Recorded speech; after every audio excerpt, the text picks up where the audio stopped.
The following that you're about to see is a wrestling-based band production. 2K Sports, WWE, WCW, ECW, Impact Wrestling, ROH, AEW, and various other promotions are not affiliated with CAW. The songs used will be credited in the descriptions below. Please support the artist. And now don't forget to like, share and subscribe.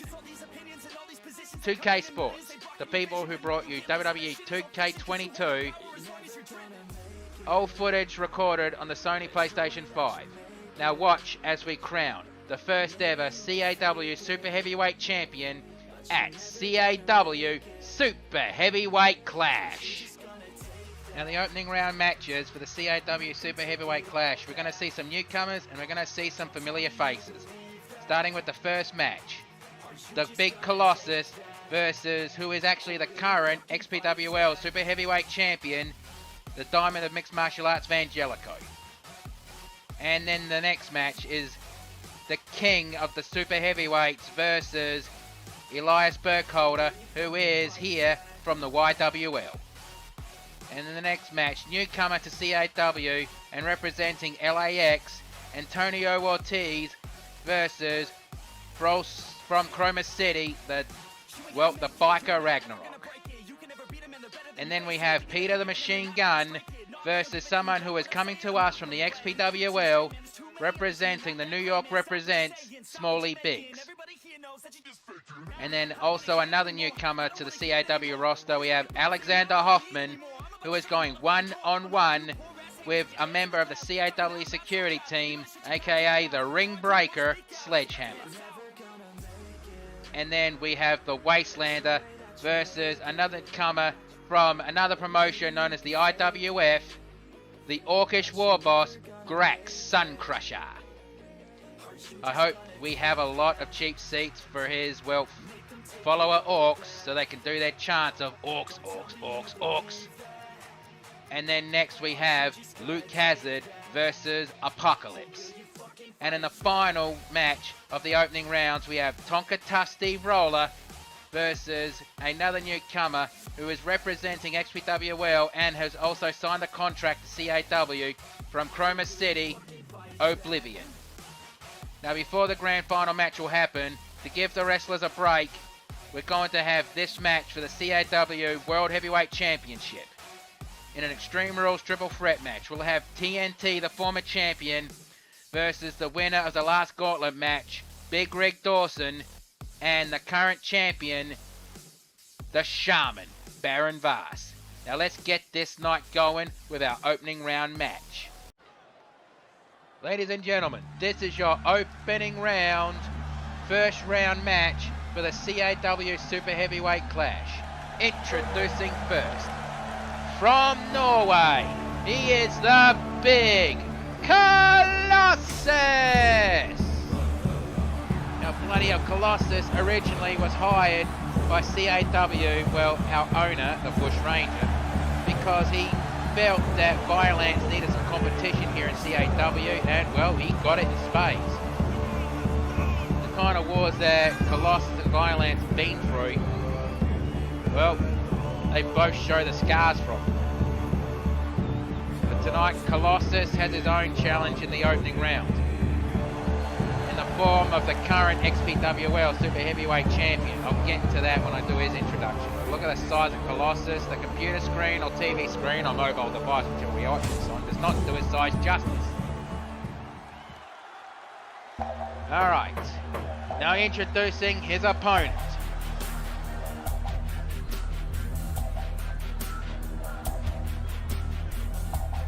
He is from... Huh? Oh, I meant to do the introductions after this part. Alright then. He is from San Jose, California. He is the current XPWL Super Heavyweight Champion and the self-professed Diamond of Mixed Martial Arts, Vangelico! As you can see, Vangelico, he would pretty much have to be the smallest guy in this tournament because he's technically not a super heavyweight. but he holds the Super Heavyweight title in XPWL. That is why he's in this tournament tonight. But he's got one hell of a task ahead of him in this match. Now the back of his t-shirt actually says, well, the back of his jacket, I meant, says everything you need to see about him. Now normally he would have a manager named the Jackal, but well, Bush Ranger doesn't like the Jackal and refuses to let him in the arenas. And I don't blame him. Jackal's a bloody, well, hands for push wanker. What else can you say about that? But either way, let's get to the match. All right, Colossus is ready. Vangelico is ready. Right, ref, ring that bell. Let's do it. And we're starting off with a block to the body shot. And referee's lock, and Vangelico's dragging Colossus to the ropes. And what's he doing here? Oh, it looks like he was trying to separate a few fingers. And snap suplex. Now, as a side note, I know this is a single elimination tournament, but Bush Ranger has actually ordered a few healing potions from Magic Mare because he wants the competitors to fight at their best all night tonight. And that was a hell of a stalling suplex. And body shot into the referee's lock, and Vangelico looks like he's dragging Colossus to one corner, changes his mind, went to another one, which was probably a mistake. Shaking the cobwebs out. Referee's lock. Nope. And, whoa, far away slam. How far? That far. Never mind. And, oh, sky high side slam. Picks him up by the head, and again with the sky high side slam. And stomp to the kidney area. And Colossus slap to the chest. Caught that time, and headbutt, which forced the big guy back onto the ropes. And Vangelico, looks like he's choking out Colossus, and Colossus is not down. I'm kind of surprised about that one. And release, German suplex, and it looked like he was aiming for the bottom rope. Kick to the back of the knee, and another kick to the back of the knee. And it looks like he's dragging Colossus away from the ropes. Maybe he thinks this is it. He goes for the pinfall. Not even a one count. Colossus kicks out with authority. Shot to the ribs. And Vangelico looked like he was thinking of something, but ended up not worrying about it because Colossus got out of it. And shot to the midsection. And again, Vangelico flings Colossus into the turnbuckles. And going for rapid knee shots to the midsection. And Vangelico with a running knee strike on the big guy. And we'll miss that one. And big spear. And he picks him up and side slam. And goes straight for the pinfall. 1, 2, kick out. And I don't know why Colossus looks shocked. I don't think that would have been enough to take out Vangelico. And it looks like he's going, measuring him up for the big spear, and nails it. Don't get cocky, and goes for the pinfall. 1, 2, kick out. Oh, it looks like he just kicked out of that one. But it makes you wonder, is Vangelico actually 100% in this match? Because he did have a hell of a match at one of the recent tapings of XPWL. And it was a hell of a match too. Stomp on the forearm. Stomp to the midsection. And Colossus going with an underhook bridge. Is he going to make Vangelico snap, tap, or nap? No, Vangelico gets right out of it. And elbow shot to the top of the head. And Colossus with a gut wrench powerbomb. Stomp missed that one, and well, collided. A brick wall meeting a brick wall. And on the shoulders. Snake eyes. Stomp to the chest. Another kick to the jaw. And running knee strike, but Colossus blocked it. It looks like he was going to go for another German suplex, but Colossus saw it coming. And a stomp to the chest. Picks him up. Overhead punch. Oh, the reverse choke slam. Looks like he guillotined Angelico on the ropes on the way down. 1, 2, 3, that's it. Well, Angelico does have a habit of aiming for the ropes when he does that diamond shatter, but this time it just didn't work for him. Now let's take a look at the replays. He kicked to the thigh. And I have no idea what the hell Angelico was thinking there, dragging him away from the ropes. He wasn't even ready to be pinned yet. And the side slam with authority. And the gigantic spear. That was a hell of a get your wind out. Let's see how close it was here. 1, 2. Oh, just on 2. But that's when the match ended, and that was it. He was aiming for the top rope. And a cocky one-handed pin. The 1, the 2, and the 3. Somebody's going to have to tell Angelico when he wakes up. But let's get the official word. Here is your winner, and moving on to the next round, Colossus. And Colossus, well, showing that he is ecstatic because he could be crowned the first Super Heavyweight Champion. Now let's take a look at the tournament brackets. As you see, they're all empty, but now the first one filled is Colossus. Now let's see, who's going to be the one fighting him in the semi-final rounds. The following contest is an opening round with a Super Heavyweight tournament. Introducing first. And ooh, it looks like we got a new entrance for this guy. The screen's all black and white. That's creepy as all hell. The reason why I know that is because I'm not at ringside. I'm at the, well, very warm gorilla position. But let's get the introduction. Introducing first, from Chroma City. He goes by the mantles of Walking Armageddon and the Ultimate Hardcore. But he also wants to be known as the King of the Super Heavyweight. But you and I know him better as Violence!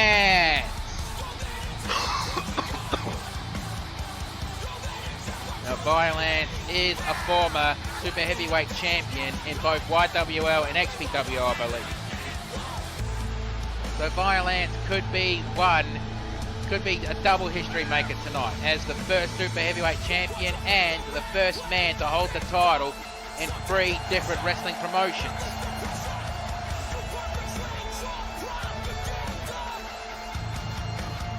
And well, that bloody mask is intimidating as all fuck. Can't deny that one.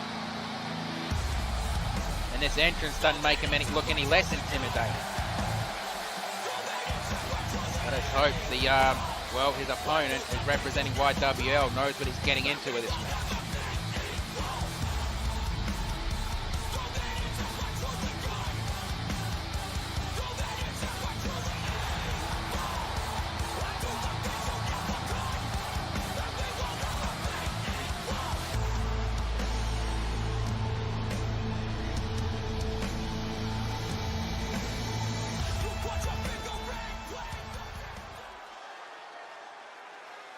Now introducing his opponent. He is from Lancaster, Pennsylvania. He is known as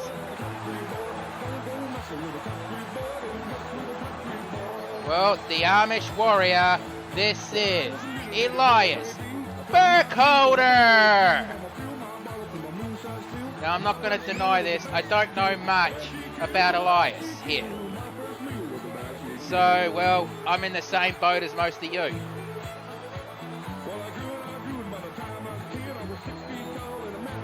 But I had no idea. I couldn't tell you off the top of my head if these two have battled in YWL. This could be the first time they've gone face to face for all I know. But either way, Violence is ready. Elias Burkholder is ready. Right, ref, ring the bell. Let's do this. And a slap to the chest and whoa. And Violence. Oh, showing his strength with a gut-wrench powerbomb. And going into the submission hold just as the match starts.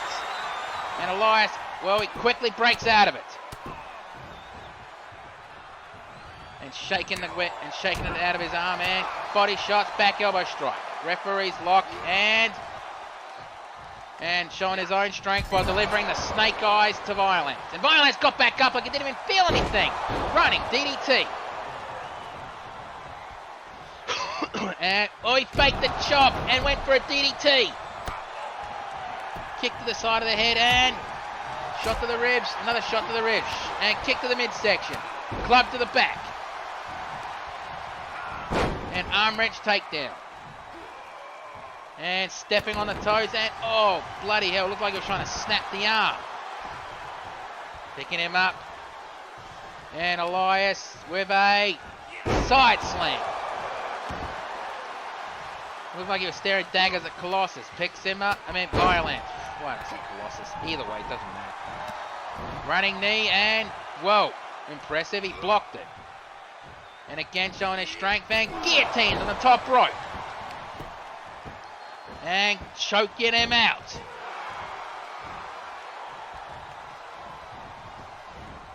And on the shoulders, what got out of it? And whoa, backbreaker. Elias picks up Violence and looks like he's going to go for a choke slam. And Violence saw it coming. Double chop, slap to the chest.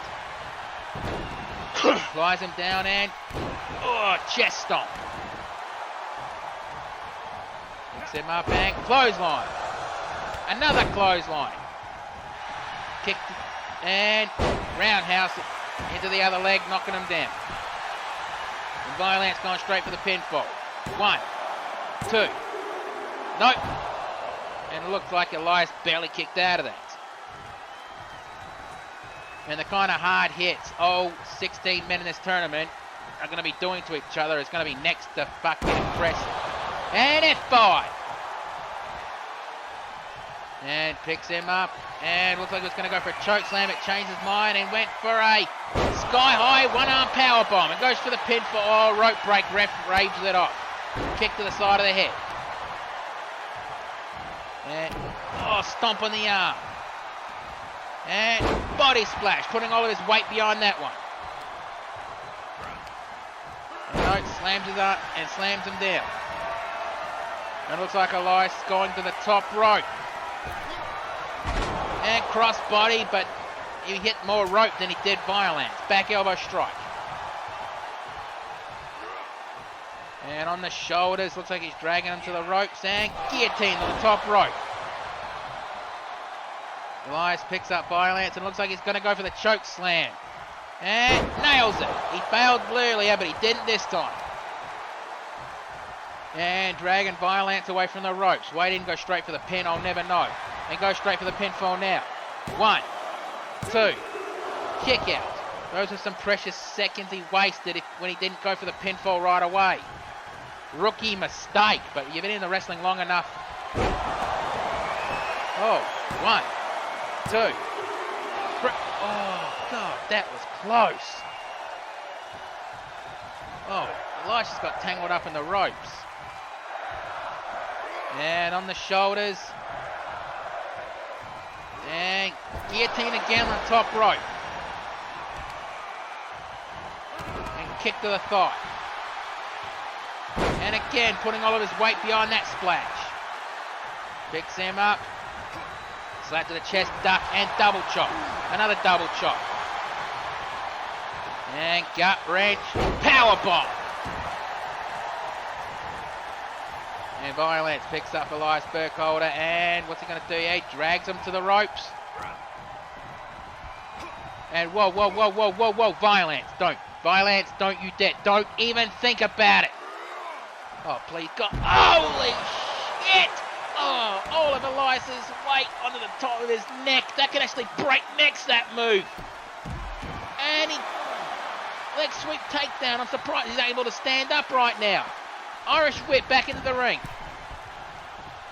And Violence back up and collision. It looks like he turned him inside out. And going for the pinfall. 1, 2, 3, that's it.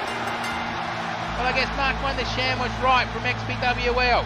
Violence, though, is one collision away from the victory. And he just proved it tonight.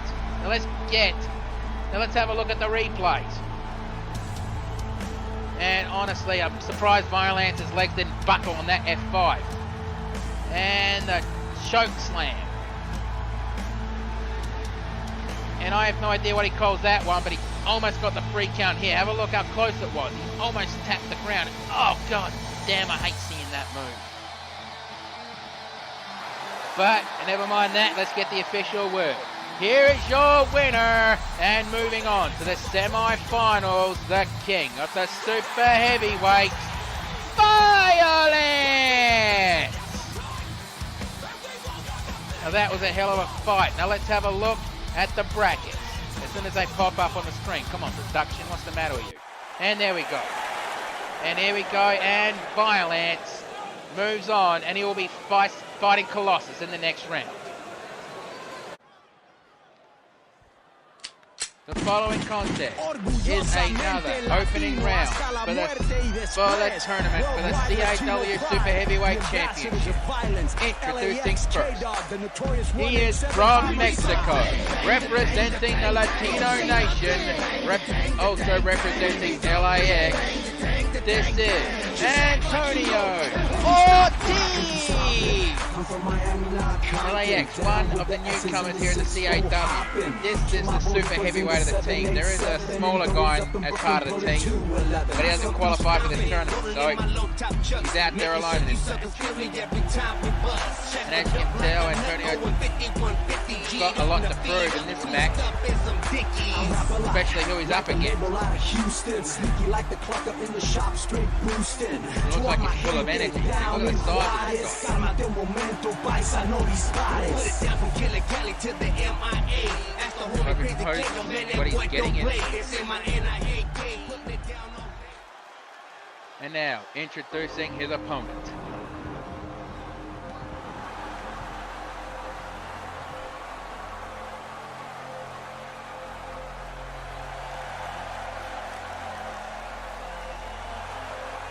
From Roma City, everything will end. Ragnarök! Ragnarök, one of 3 people from Chroma City. 4 people, sorry. 4 people from Chroma City in this tournament tonight. Now, as we already seen, one of them has already advanced to the semi-finals. That is Violence.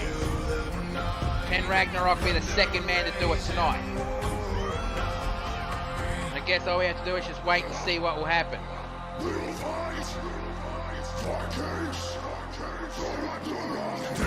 And I have no idea where the hell Ragnarök got that helmet, but I have to say, it looks cool as hell.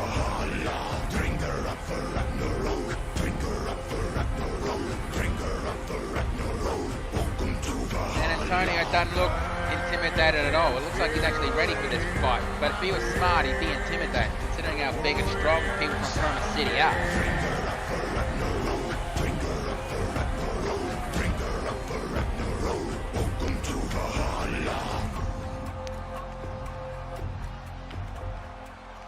Alright, now that that's done, Antonio is ready. Ragnarök is ready. Right, ref, ring the bell. Let's do this. And Antonio's a big guy, but as you can see, Ragnarök is bigger. And Antonio getting on the second rope, and oh, bloody hell, look at the strength of this guy, lifting Ragnarök up like that into a chokehold. And drops him. Stomp missed, and oh, the referee almost looked like he copped it. And double underhook, suplex. And Antonio with an armbar. Is he going to make Ragnarök tap out already? And Ragnarök, he's fought out of it. And a couple of punches to the forehead for good measure. But I think the damage is done on his kick to the midsection. Referees lock in. into the corner. Back elbow strike, the second one. And down goes Antonio. Stomp to the leg, kick to the chest. And crikey almighty. Kick, core, and dragon screw leg whip. And into an armbar. And really wrenching out like he's trying to separate the shoulder. And the natural selection's neck breaker, or the running neck snap. And looks like he's going into a modified, oh! So I was going to say Texas cloverleaf, but that looks like an absolute backbreaker. I think we'll call that the Texas backbreaker, but considering, now we'll just call it the Latino backbreaker or something, never mind. On the shoulder, and snake eyes. Picks him up, kick to the midsection, blocked again, shoved off. And Antonio on the shoulders, what's he going to do here? Looks like he's dragging him. And delivering a snake eyes of his own. Rolled craps. And paint brushing the side of Ragnarok's face with his foot. Antonio with a wild stomp, missed, but he didn't miss the second one. Picks him up and double leg takedown. And looks like he's going into a modified, nope, not a sharpshooter, the Mexican surfboard. And it looks like he's trying to drag Ragnarok away from the ropes. Oh, he's really struggling from the looks of it. Rolls him onto his back. It goes for the pinfall. Ref out of position. Come on, ref. 1, 2. Kick out. And Antonio has a look of shock on his face. Like, how did Ragnarok kick out of that? And picking him up. Looks like he's going for the arm. DDT. Holding on. And going into another modified armbar. And really wrenching back. I can see he's targeting the arm. And Ragnarok trying to shake feeling back into his arm. That double leg kick out. Picks him up and kick the shot to the midsection and German suplex released into the ropes. Stomp to the shoulder that he was working on. Well, didn't get that one in. Clothesline, but blocked. And looks like Ragnarok is setting up for a choke slam. Nails it, but it looks like he was struggling on that one. Now Ragnarok setting up for a spear. And nails it. I think Ragnarok screaming, that's it. And he goes straight for the pinfall. 1, 2, 3. Oh, kick out. And Ragnarok has a shocked look like, why, how? But never mind, he gets up onto his feet quick and stomps on the elbow. And Ragnarok going to the second rope and trying to put all of his weight into that splash, but no water in the pool. And crikey, how did he have the strength to do that one? But never mind, and missed that one, and looked like it was going to go for a never mind, DDT. And a punch to the side of the head, referee's lock, no, that's not a referee's lock, and tossed him over the top rope. Bloody hell. And dropped down. It looks like Ragnarok is picking up Antonio. European uppercut. Shot to the side of the head. And face plant. Now the count out rule is in effect here. And referee's lock, and looks like Ragnarok is going for a standing release suplex. And mounted punches. I think Antonio just realised the kind of competition CAW has. And the ref still counting. He's basically screaming at these two to get back in the ring. I mean, the ref, just like the rest of us, don't want to see a double counting. And, referee's lock, no, let's go. And on the shoulders. And snake eyes on the hardest part of the ring apron. And Ragnarok picks up your uppercut. And Irish whip back into the ring as the ref counts 7. And back into the ring over the top rope. And Ragnarok's just walking around like, now I see what he's doing. He's setting up for a second spear. And, he didn't nail it that time. Antonio stepped aside. And looks like he's going for that double underhook suplex one more time. And he's dragging, looks like he's dragging Ragnarok away from the ropes. And looks like he was going for a pin. Oh, surprise, 1, 2, 3, bloody hell. And Antonio's shocked, like he's looking around like, did that really just happen? And Ragnarök rolls out of the ring pretty quickly. We're going to have to see the replays. And there was the Mexican surfboard. That could have been it. I mean, that was a hell of an impact. And we're showing it again. Production, what's the matter with you? And dragging Ragnarök away from the ropes. That pinfall could have happened, but it didn't. Rolling him onto his back. I think he took too much time getting in position. The 1, the 2, and the kick out right after 2. And there's that choke slam. It looked like he struggled with that one because that was the arm that was worked on. The spear, the first one that nailed it. And dropped down for the pinfall right there with the 1, the 2, and the kick out. And there was a Wile E. Coyote Cam surprise roll up. The 1, the 2.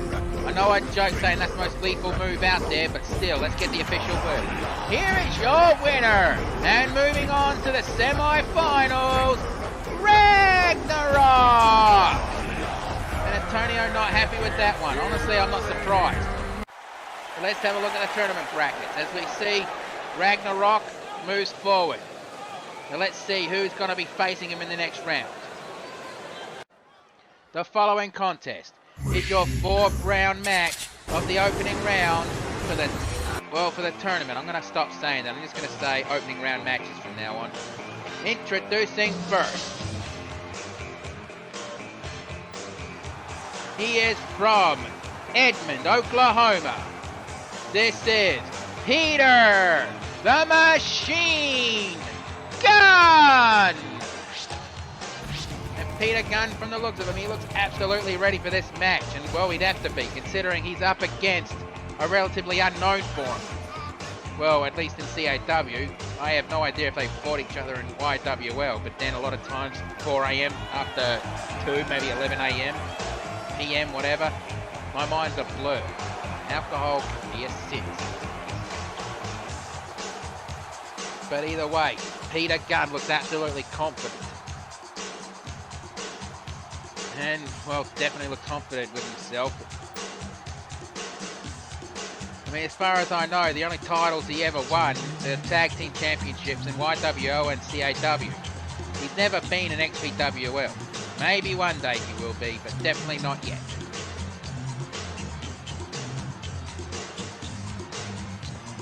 Like I said, he's basically up against an unknown force.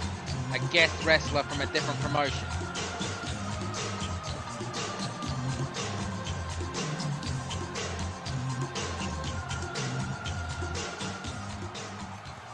And now, introducing his opponent.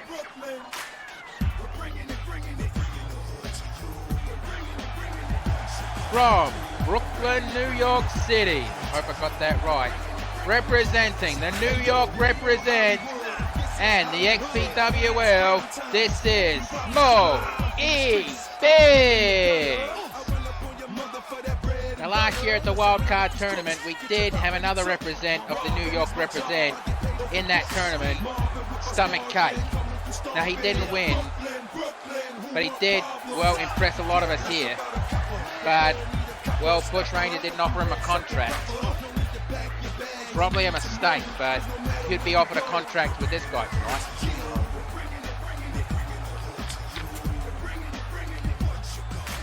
I guess it just depends how impressive he is. Alright, Peter Gunn is ready. Smalley Biggs is ready. I mean, he's huge. Look at him. Alright, ref, ring the bell. Let's do it. Oh, Peter Gunn just realised he's up against a bigger opponent. And I thought he was going to go for a backbreaker, but instead he goes for a power... Oh, standing power slam. Let go. And the mud hole stomp. It looks like Smalley Biggs already has gone to the top rope. It's a bit too early, kid. Maybe not. Elbow drop. And he picks him up. Referee's lock, no. And double leg takedown. And it looks like it was going to go for mounted punches, but Peter Gunn reverses. And I got wrench. Powerbomb. Looks like he was going to go for it for a second time, but he got shoved off instead. And Smalley Biggs with a headbutt. I don't know what it is about Smalley Biggs' hair, but I'm not going to make fun of it, considering he's bigger than me. I don't fear big men, but I don't want to get squashed. Holy shit, the strength of Peter Gunn with this one. And a running power slam. And a stomp to the forehead. And going for mounted punches. Stomp to the side of the head. And Peter Gunn picks him up and punch to the side of the head. And yep, just T-bone suplex. Overhead variety, kick to the back. And Peter Gunn with a knee to the side of the head. Wild stomp, he missed that one. And Peter Gunn, he's dragging Smalley Biggs to the corner and puts him into the corner. And headbutts him into that. And what's he gonna? He's gone for it again. Pardon me. And snake eyes. It looked like he struggled to pick him up. Double leg takedown. And Smalley Biggs picks him up, and I'm just going to keep calling him Smalley. And the well, I think that's called the Dominator. I don't know what he calls it. Gonna have to ask Mark Wondersham about that one. And elbow strike to the side of the head. Clothesline. And Peter Gunn picks him up, and he's gone for the Kimura lock. Is he going to make Smalley Biggs tap, snap, or nap? And shot to the ribs, a second shot to the ribs. Didn't hold him in long enough because that could have broken his arm. And shot to the chest. And elbow strike. Shot to the rib section. And what's he going to do here? And, guillotine on the top rope. And Smalley with a gut wrench. Holy shit. Gut wrench gorilla press slam. Showing his strength. And drops him from beyond. And he missed that one. And looks like he's going to go for it again. And Peter Gunn must be thinking, what the hell has this kid been eating?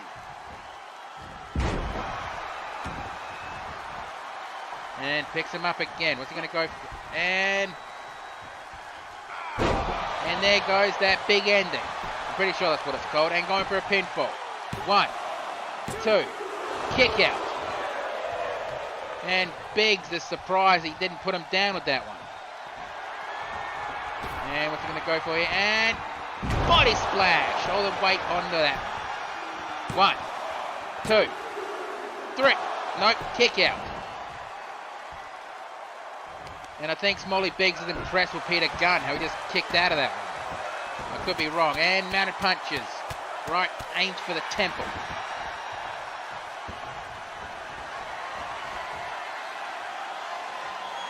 And body splash. Missed that one. No water in the pool. And looked like Peter Gunn was going to go for the full Nelson. And clothesline. And leg sweep takedown. Peter Gunn picks up Smalley Biggs.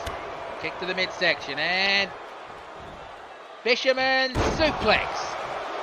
Looks like he was aiming for a brain buster. But honestly, I think Smalley Biggs' hair would have absorbed most of that one. German suplex. Oh, he's holding on to it. And a second German suplex. Looks like he's gone for a trip to Suplex City. And picks him up, and looks like he's going to go for lock, cocked, and unload with the F5. And go straight for the pinfall. 1, 2, 3. Oh, kicked out, and Peter Gunn looks actually impressed. And pounding him to the side of the head. Looks like he's gone for a gut wrench suplex. And picks him up onto his feet and missed that one, but Smalley Biggs didn't miss. And looks like he's gone for a gorilla press slam. And dragging Gunn away from the ropes. And going for the pinfall. Ref out of position. Come on, ref. 1, 2. Kick out just before 2. And looks like he's trying to twist the head off Gunn's shoulders. Really wrenching. and slams him down. Stomp to the chest. And looks like he's gone again for that gut wrench military press. And is he going to slam him or just drop him? And drops it. Elevator right to hell. And now he's measuring him up. And on the shoulders and... bloody hell, the thump, I think that's called. 1, 2, 3, that's it. Bloody hell. Well, he's definitely exhausted from that one, and who can blame him? He definitely put a lot of effort into that match, but let's take a look at the replays. And as we can see with this one, he just picks him up and does the big ending close to the start of the match. And there was it from later on in the match. And a body splash, and he really nailed him with that one. I'm surprised Gunn was able to kick out here. You're right there, kicked out, only just. And Peter Gunn there taking Big E to a big E. Doesn't matter. Small E Bigs on a triple suplex city with the F5. The 1, the 2, and the 3. Oh no, that wasn't the 3, but let's get the official word. Here is your winner. And moving on to the next round, Small E Bigs. I've got to say, he impressed me, a guy that size moving the way he does. But now let's take a look at the brackets. And as you can see, Small E Bigs moves on to the next round against Ragnarök. Now let's see who will also be in the next round. And the next round of the opening round matches starting now. And introducing first. This guy is one of the newcomers that have signed on. He is from Berlin, Germany. This is Alexander Hoffman. And Alexander Hoffman, with that look on his face, he looks absolutely ready for a fight. He's going to have to be, considering who his opponent is, and I'm not going to doubt it because fucking hell. And as you can see, Alexander Hoffman, he's, well, coming down to the ring with a purpose. His first show, and he could be walking out as the first Super Heavyweight Champion. Now another guy who basically had the first match jitters earlier in the show, lost to a surprise roll-up.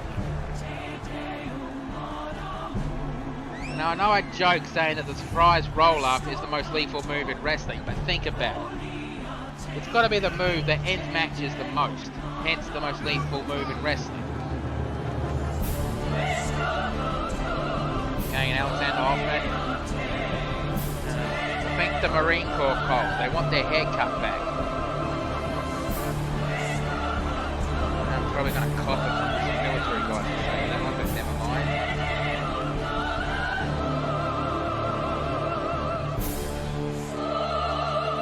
I did speak to Alexander Hoffman earlier, and he told me that, to me, the mat is sacred.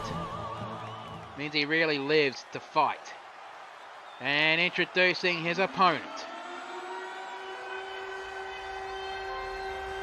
He is from Seattle, Washington. He is a member of the CAW security team, the Ring Breaker Sledgehammer. I've actually got some information about the nightstick he's carrying. According to him and Lila Fausto, that nightstick is actually made from a very rare and very special polymorphic titanium alloy that has been blessed by the magic of both order and chaos. Now supposedly that thing could hurt reality warpers. I don't know if it's been tested or not, like I said, supposedly. And because of the magic in it, only Sledgehammer's hand can wield it. Anyone else who tries will be in extreme pain. I actually asked to see if that rumor was true, and I held it and buggered me dead. I thought being slammed on a pile of broken glass was painful. Okay, Alexander is ready. Sledgehammer is ready. Right, ref, ring the bell. Let's do it. And whoa, look at that definite size difference here.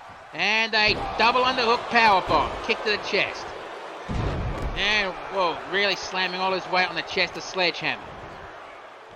And picking Sledgehammer up, and leg sweep takedown. As you can see on the back of Sledgy's shirt, he's a member of the security team. And Standing overhead, belly to belly suplex. But the strength for that to be able to do that one. And wrenching back on the fan, the ref calls rope break. Too close to the ropes. And armbar takedown. And Alexander picks up sledgehammer. And, well, shot to the midsection. And, well, whatever he was trying, he didn't have the strength to hold him. And sledgehammer picks him up, overhead punch, and release overhead, belly to belly suplex. And going for mounted punches. I guess you can definitely see why Sledgehammer is a member of the security team. Considering the kind of freaks we have backstage, you need someone huge to be a member of the security. And Alexander picks up Sledgehammer. And double underhook. Suplex. And Alexander, he's just stalking Sledgehammer. Picks him up onto his feet and he looks like he's going for a release front suplex. I mean, he's oppressing me so far, and this is just his first match in CAW. Referee's lock. Irish whip into the ropes. And we're really wrenching, and it looks like he was trying to separate the shoulder and the elbow. Elbow strike. And core and headbutt. And club to the back. Didn't have the strength to do that one. And release, German suplex. Could have bridged it, but he didn't. And elbow strike to let go of that one. Shot to the ribs and clothesline. Clothesline, he missed that one. And German suplex again. Looks like Alexander Hoffman's going to have to be nicknamed the Suplex King if he keeps this up. Oh, knee to the side of the head. And, well, sit down strike, and he picks him up. Kick to the midsection. And double underhook. And looks like he doesn't have the strength to do that one. And German suplex of his own. And clubbing blows to the side of Alexander's head. And stop on the elbow. Oh, that was painful. Body splash, but no water in the pool. Caught him, kick to the midsection. And double underhook, power bomb. Kick to the chest. Looks like he was going to go for a stomp on the ankle, but missed. He missed the shot to the knee, missed again. And shot to the elbow. Looks like he was going to go for a Boston Crab. Sorry, I meant camel clutch. And shot to the ribs. Second shot. That one was a shot to the chest. And, oh, jumping strike on the upper arm. And going for it again. Sledgehammer picks him up. Clothesline, nope, core, and body slam. Knee drop. Shot to the head. Picks him up. DDT. Picks him up again and shot to the side of the head and ripcord knee. Is that going to be enough? 1, 2, kick out. And Sledgehammer saying to the ref, you sure that wasn't free? Picks him up and spine buster. The high angle spine buster. Picking him up and, oh, he caught that punch and headbutt. Picking him up again and on the shoulders. Guillotine on the top rope. And Alexander kicking the back of the knee. Probably good strategy for a guy bigger than you. Take out a leg. The old 4 horsemen strategy.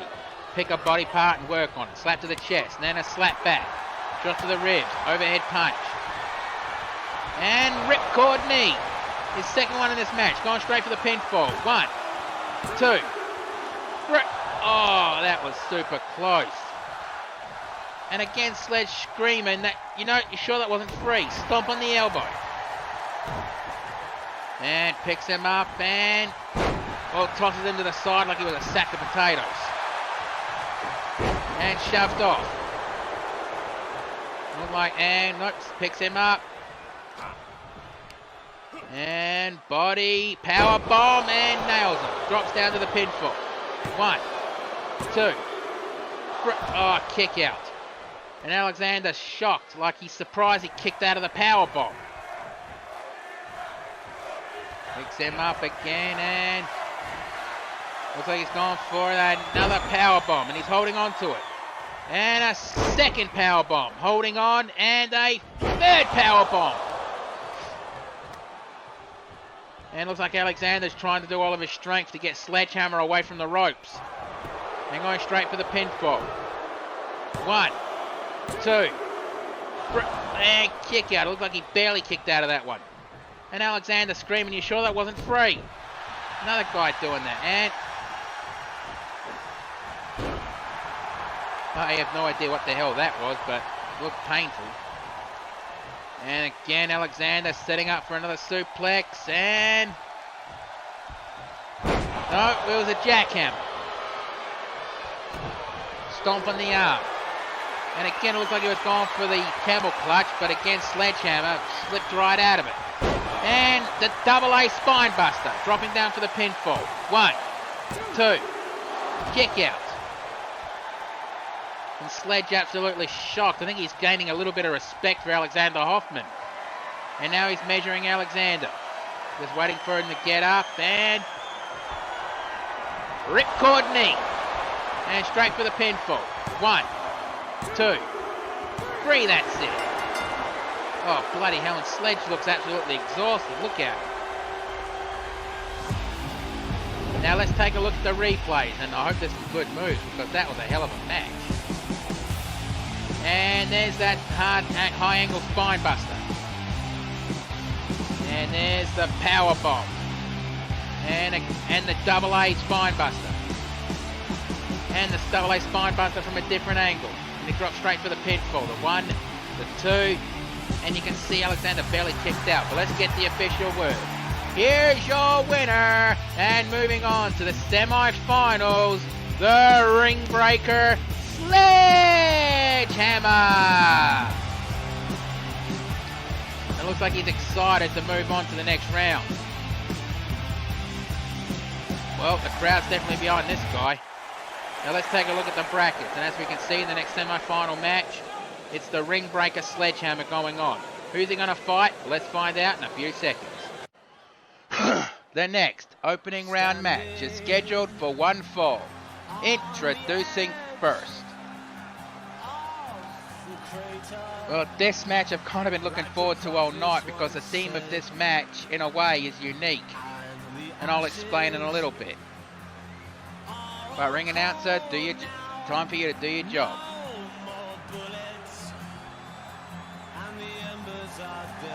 From the Armageddon, he is the post-apocalyptic bounty hunter.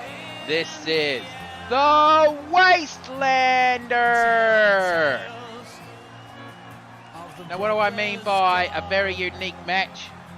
Well, think about this. The Wastelander lives in a world that is basically scarred by nuclear war. He basically lives in the Armageddon. And his opponent, well, he's a creature from a race that embraces the concept of war.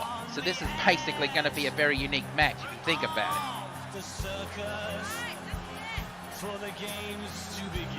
And as you can see, the Wastelander, he is ready for this. He's always ready for a fight because he has to be. With what he has done for the concept of survival in his world, you don't want to know.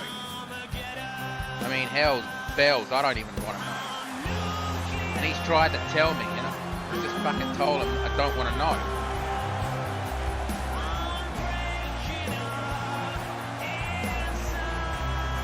And it looks like the Wastelander is sporting a different look tonight. Well, his coat at least. It looks like something that's been slapped together.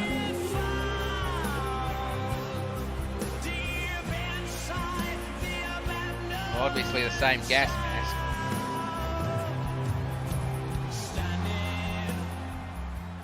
Alright, and his opponent.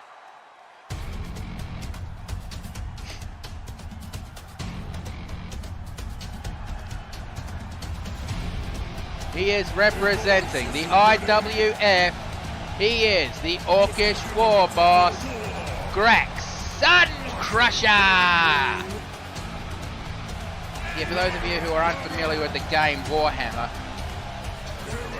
Grax Sun Crusher is an orc, and orcs in that universe basically embrace war.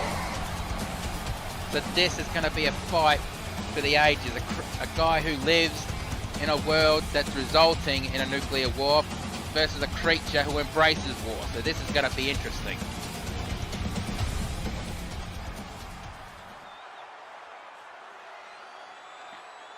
Okay, the Wasteland is ready.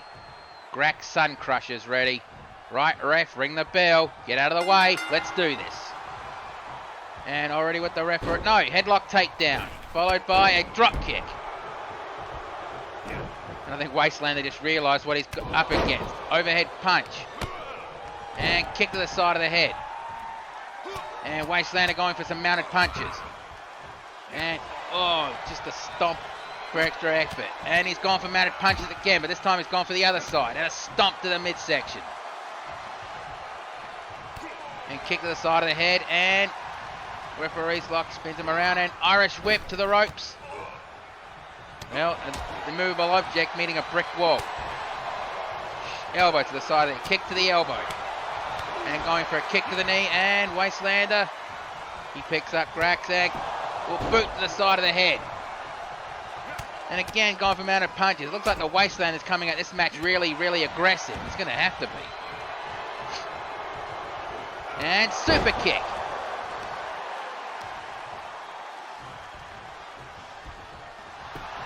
And going for a pinfall, 1. Kick out. I would like to take the time to actually thank the Nightmare Emperor for allowing me to use Grax Sun Crusher in this tournament. Cheers, mate. Elbow to the side of the head. Stomp on the leg. And knee to the thigh. A second knee to the thigh. A third knee to the thigh. Stomp to the chest. Stomp to the midsection. Picks him up. Knee. No, Grax blocked it and blocked that one as well. And backbreaker. Oh, he's pushing down. Looks like he's going to try to make the Wastelander submit. Shoves him off. Stomp to the leg. And, oh, really stomped down in the arm on that one. Picks him up. Nope. Uppercut. Another one. Slap to the face. Another uppercut. And kick to the side of the head. And club to the back. Shot to the ribs. Knee strike. Overhead punch. Kick to the knee. And that was actually too quick to call, but faked the first kick and then got the second one. Knee to the thigh. A third, second, third. Stomp. And Wastelander with a running. And curb stomp. And he goes straight for the pinfall. 1, 2, 3. Oh, that was close. And you can tell from the look of the Wastelander that he is shocked in that one. And a kick to the side of the head. Oh, Wastelander fell down and leg drop. And he picks him up and overhead punch to the forehead. And stomp. Kick to the side of the head. Picks him up. And going for a hammerlock. And Grax really front. Backbreaker. And pushing down. Looks like he's going to try to get the Wastelander to submit again, but I'm surprised the ref didn't call rope break. So it was basically tangled in the ropes just then.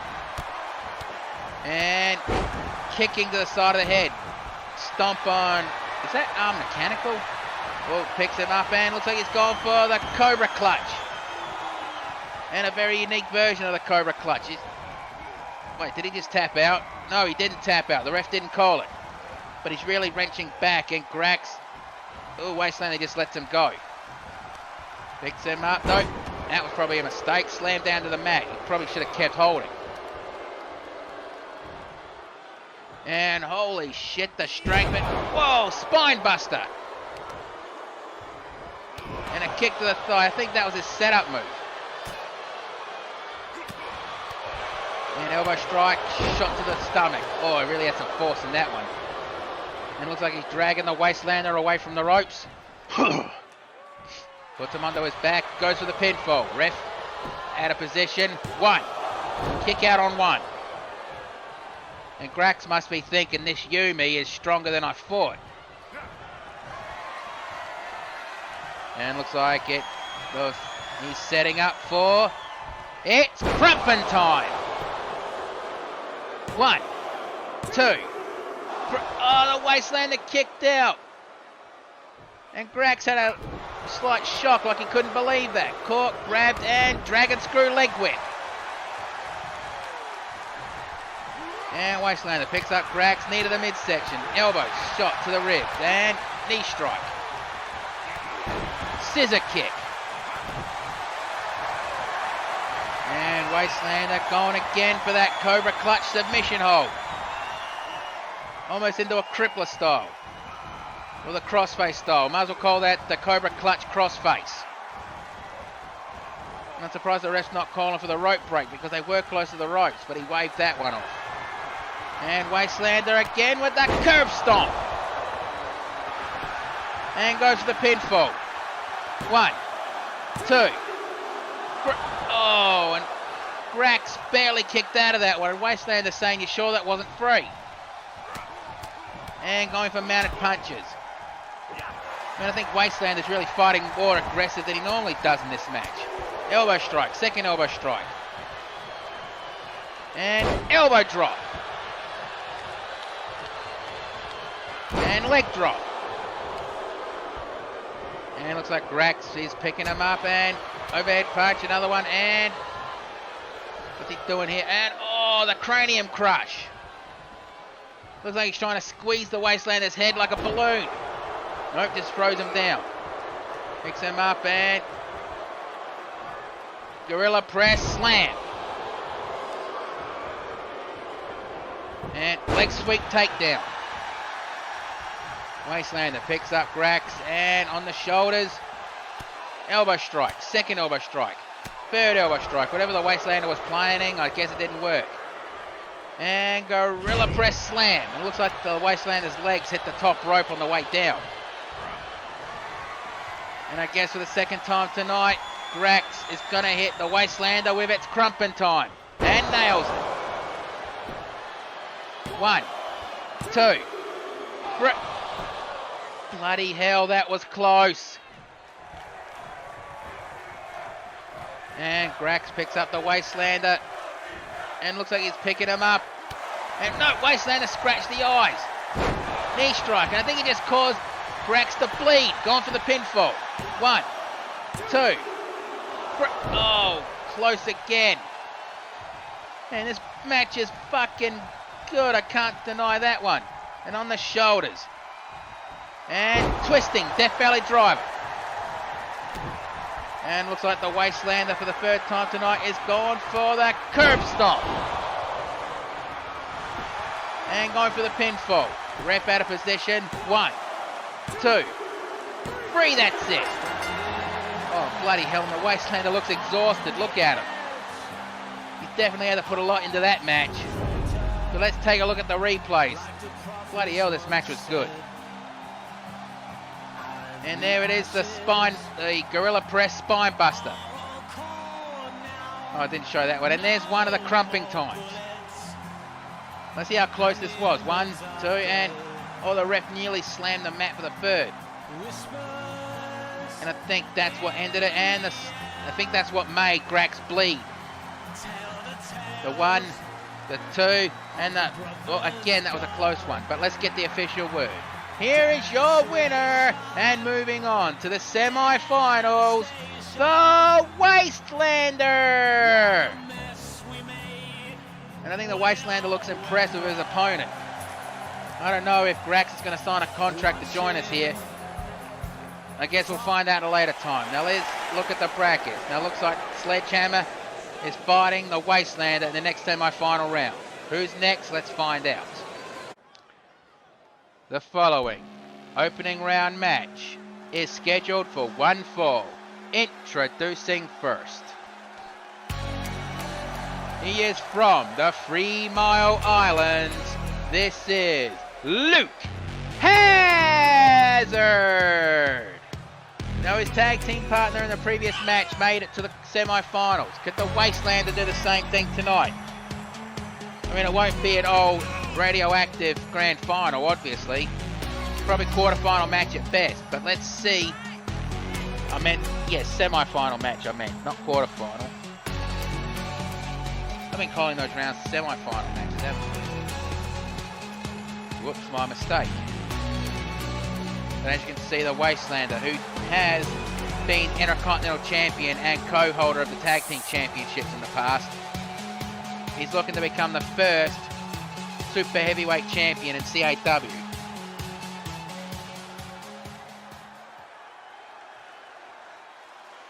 And his opponent.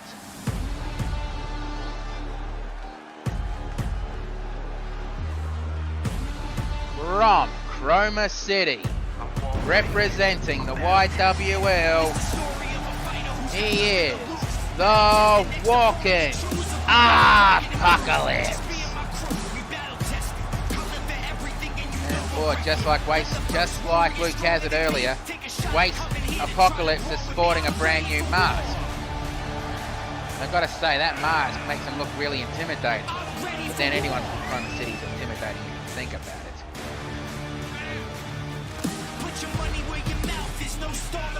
And these two, to my knowledge, have never fought each other in the past. So this is going to be a first match for both of them. And I do believe that, yeah, Apocalypse actually holds the XPWL version of Breaking the Bank. I think they call it Grab for Glory. Yeah, that's right. They call it the Grab for Glory case, that Apocalypse is holding it. Alright, Luke Hazard is ready. Apocalypse is ready. Right, ref, ring that bell. Let's do this. And Wastelander, well, these two are not the same size, but they are close. And elbow drop. And stomping on the arm. Looks like he was trying to break it. And looks like he's going for it again. Picks him up. Shot to the ribs, and looks like he's dragging Apocalypse to the ropes. And Luke, shot to the kidneys. A second shot to the kidneys. Drops him down, and we'll try to go for a body splash, but there was again no water in the pool. And high angle side slam. That looked painful. Backbreaker, a second backbreaker, and just tosses them aside like a sack of bricks. Kick to the lower back, no, kick to the upper back, a second one. And side slam. Apocalypse picks him up. Referee's locking, nope, he's dragging Wastelander to the turnbuckle. Luke Hazard, but Luke Hazard's been busted open. And backbreaker. Second backbreaker, and tosses him aside like he's a sack of flour. And mounted kicks, stomping a mud hole in the chest of Apocalypse. He picks him up and discus punch. Could have gone for the pinfall, but he didn't. And Irish whip to the turnbuckles. And elbow strikes, second elbow strike. And down goes Luke Hazard. Stomp and kick to the... I don't think he caught all of that kick, but... And on the shoulders. What's he planning to do here? He's taking him to the corner and roll the dice. Snake eyes. And I think Luke Hazard was trying to block that, but failed. Stomp to the chest. Stomp to the back of the neck. And slams his arm down to the mat. Picks him up. And looks like he's going to go for a choke slam. Nope, Luke Hazard breaks out of it. And backbreaker. Second backbreaker. And tosses him aside. Picks him up. And looks like he was trying to go for something, but headbutt. And oh shit. And Choke slams. One-arm choke slam. Didn't think Luke has that kind of strength behind him. If he showed that kind of strength earlier in the year, he could have been CAW champion. 2. And kick out. But I mean, he actually had a championship match against Stone Cold True Blue, but he blew it. Well, when Stone Cold was the champion, but we all know that the Shaman Baron Vasa champion. 1, 2, and kick out. And it looks like Apocalypse barely kicked out of that one. I wonder what kind of hair gel Apocalypse uses. His hair was standing up just then. Dragon screw leg whip. Stomped and missed that one, and shoulder tackle. Stomp on the leg. And shoved off. And going for the referee's lock. No. High angle spine buster. Kick to the side of the head. And body splash. There was water in the pool that time. He picks him up. And Irish whip over the top rope. Overhead punch. What's he going to do here? And suplex on the hardest part of the ring apron. And looks like Luke Hazard's going to deliver a... He just tossed him off. I thought he was going to deliver some kind of a Death Valley driver. Stomp on the arm. And Luke Hazard picks up Apocalypse. And Luke Hazard just gets back into the ring. Looks like he's daring Apocalypse to get back into the ring. And Apocalypse shakes off the cobwebs. He's just walking around the ring. What is Apocalypse doing? The ref counts 8. And Luke Hazard basically jumped out. Oh, I see what Apocalypse was doing. He baited Luke Hazard. But it kind of just bit him in the arse just then, because he's now going to be hit with a running power slam. And he picks him up for a gut wrench. Power slam. Luke Hazard picks up Apocalypse. He's... And, well, whatever he was planning, Apocalypse said no way. Couple of punches missed, and nope. Choke toss. Stomp to the forehead. Second one. And Luke Hazard picks him up. And choke. Doesn't matter. Irate. These two are going to have to get back into the ring, because if they don't, whoever wins the next match is going to have a bye. And that gives them time to relax. And Apocalypse back in the ring. He's basically screaming at Luke Hazard to get back in the ring. He wants to finish it in the ring. And Hazard obliges, but probably wishes he didn't right now. F5. Oh, got himself on the bottom rope. 1, 2, kick out. And honestly, I'm surprised Luke Hazard was able to kick out of that. That was a fucking impact and a half. And chokes. Well, choke slam followed by another choke slam. And picks him up. Shot to the side of the head and club to the shoulder. And a pump handle backbreaker. And tried to do something, but Luke Hazard kicked to the side of the head, blocking that one. Body splash. And picks him up. You can see the blood trickling from the side of Hazard's head. Irate. Club to the back. And on the shoulders. F5. And go straight for the pinfall. 1, 2, 3. And Luke Hazard kicks out. And Apocalypse is saying, you sure that wasn't free? Kick to the top of the head. And spine buster. Stop, missed that one. And Luke Hazard with a running clothesline. And Luke Hazard measuring up Apocalypse. And meltdown. And go straight for the pinfall. 1, 2, 3. And Apocalypse just barely kicked out of that one. And Luke Hazard screaming, you sure that wasn't free? Kick to the side of the head. And all of Apocalypse's weight on the chest of of Luke Hazard.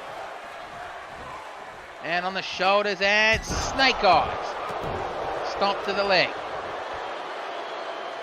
And Luke Hazard, gut wrench, military. They're going to slam him or drop him. Dropped him. Elevator ride to hell.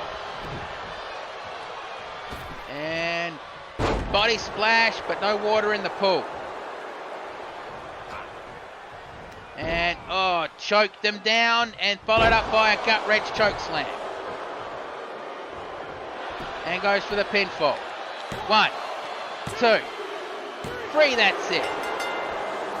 Oh, bloody hell, that was a good back and forth match. And this was just an opening round match.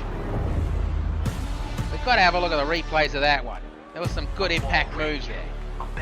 And Luke Hazard with the choke slam close to the ropes. And there was a choke down and followed by the choke slam. And the tossing F5. I'm surprised the match didn't end there because that was a hell of an impact. 2. And see, it was close. And the meltdown. And let's see how close this was. 1, 2. And you can see the ref's hand nearly hit the mat. And there goes the choke. And there was that choking combination. But let's get the official word. Here is your winner. And moving on to the quarterfinals. The walking Apocalypse. So he's now the third guy from Chroma City to make it on to the next round. Well, this is going to be interesting because the next round also has a Chroma City guy. But let's have a look at the brackets. As we can now see, Apocalypse is in the slot. Who's going to be his opponent in the next round? Let's find out. The final opening round match is scheduled for one fall. Introducing first. He is from Minnesota. He is Tonka Tough Steve Roller. And Tonka Tough Steve Roller. He was, well, pretty much in his rookie year, made a hell of an impact, even to a point where XPWL and YWL pretty much offered him a contract. He's held the Super Heavyweight title in both of those promotions. The only title he's held in CAW is the Intercontinental title. But he has a chance to make double history tonight. And now, introducing his opponent. And we're all going to be in unfamiliar territory with this one because he's only just made his debut in XPWL. Introducing his opponent from Chroma City. He is known as the Ashen Beast, Oblivion. And Oblivion, the fourth guy representing Chroma City in this match. Could he actually do a clean sweep for Chroma City in the opening round? Well, he's going to be in for a hell of a task because, well, Tonka Tough Steve Roller is no pushover. He is built Tonka Tough.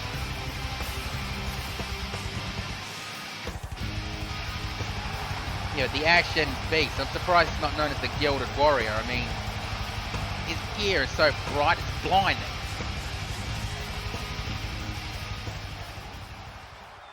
Alright. Tonka Tough Steve Roller is ready. Oblivion is ready. Right, ref, ring that bell. Let's do this. And there's an obvious size difference between these two, but if you've seen Steve Roller in action, you know he has no fear of guys bigger than him. And picks him up and tosses him to the side. Oh, it looks like he threw him halfway across the ring. And putting all of his weight down the lower back of Oblivion. Picks him up and tries to wrench the shoulder out of place. And Steve Roller picks him up. Jawbreaker. Shot to the ribs. And a backbreaker. Wrenching down. Oh, that looks painful as all hell. Shoves him off. And stomp on the arm. Oblivion picks up Steve Roller. Shot to the side of the head. Ribs and headbutt. And Irish whip to the turnbuckles. And Steve Roller, he's just hip tossed Oblivion to the other side of the ring. Slams him down. And what's he going to do here? And slams his arm. And does it for a second time. Fucking hell, that's extremely painful looking. Third time. Well, that's definitely the old Four Horsemen strategy. Pick a body part and work on it. Looks like he's working on his arm. Picks him up. And Steve Roller puts him under the ropes. And tosses him across the ring. And here comes Steve Roller's dancing elbow drop. And goes to the pinfall. 1, 2, and kick out. And Roller looks shocked. And he picks up Oblivion. And looks like he's going to deliver the compactor. 1, 2, kick out. Bloody hell, that was close. Kick to the top of the head. And knee strike. And Irish whip to the turnbuckles. And hip toss, he definitely threw him across the ring.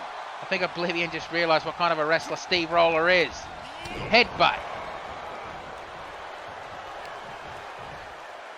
And looks like he's gone for a standing or at least suplex.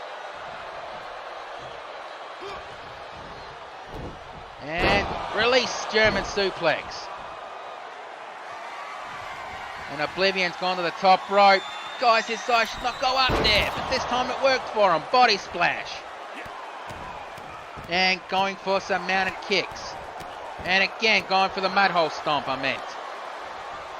And picks up Steve Roller. And discus punch. He picks him up and shot to the side of the head and German suplex. Ripcord clothesline. And goes for the pinfall. 1, 2, kick out. And Oblivion can't believe that he kicked out of that one. I've seen Steve Roller go through a lot of shit. And whatever he was planning, Steve Roller just reversed it. And now it looks like he's measuring up Oblivion one more time for the compactor. And goes for the pinfall. 1, 2, 3. And he barely kicked out of that one. Picks him up. Irish whip to the turnbuckles.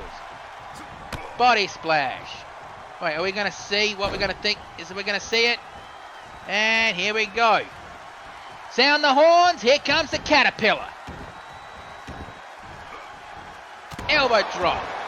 A guy his size being able to do that is impressive. You can't deny that one. And body slam attempt, but club to the back. Back elbow strike. And gorilla press slam. Picks him up. And oh, that's an impactful move. You can't deny that one. And gone for mounted punches. This is definitely a good back and forth match. I love seeing those kinds. And does that same move again. And Steve Roller again with mounted punches. Looks like he's trying to draw blood. But he failed that time. And headbutt. And stomp on the arm. And Steve Roller picks him up, but ends up eating a jawbreaker for his troubles. And running clothesline. And shot to the ribs. And what's Oblivion doing? On the shoulders and guillotine on the top rope. And stomp on the elbow. And Tonka Tuss Steve Roller. He looks like he's going to be doing a gut wrench, gorilla press, slam, or is he going to drop him? He drops him. And Oblivion measuring up Steve Roller. And again, he failed to do that move, which is normally called the end of days. I don't know what Oblivion calls it. And looks like he was trying to measure up for the compactor, but missed. Back elbow strike. And Irish whip to the turnbuckles, to the ropes again. I think he was trying to set up for that dancing elbow drop of his. And end of days. Goes to the pinfall. 1, 2, And Steve Roller barely kicks out. Oblivion picks up Steve Roller. And shot to the midsection. And looks like he's going to try to do the faraway slam. And Oblivion putting him into position and elbow strike. And Steve Roller with a gorilla press slam. And looks like he's measuring up Oblivion. Is he going to deliver it for the third time tonight? And the compactor. 1, 2, 3. That's it. Bloody hell, that was a good opening first match for Oblivion in CAW, but he just didn't have what it takes to get through Tonka Tough Steve Roller. And there's a look at the dancing elbow drop. Kind of poetic if you think about it. And the ripcord clothesline. And there's one of the compactors we saw tonight with the 1, the 2, and the kick out. And there's the end of the Caterpillar. Elbow drop at the end. Still surprised the guy his size can do it. And well, third time's a charm, but not completely. With the 1, the 2, and the fruit. That was a kick out, but let's get the official word. Here is your winner, and moving on to the quarterfinals, Tonka Tough Steve Roller! And for the graphics, as we see, Apocalypse's opponent is Tonka Tough Steve Roller. Now let's start the quarterfinals next. The following is the first quarterfinal match for the tournament to crown the first Super Heavyweight Champion. Introducing first, from Norway, this is the Big Colossus! Well, as you saw earlier, Colossus defeated Angelico to get to this spot. Now basically this match is a rivalry rekindled. Because originally Colossus was hired by CAW so there'd be some competition for Violence, because back then there wasn't that many super heavyweights. Now we have a lot more in our roster, which justifies having this championship. But either way, Colossus is big, intimidating, and he, well, doesn't take a quarter or give a mile. If he's not raiding temples, he's raiding rings. And introducing his opponent.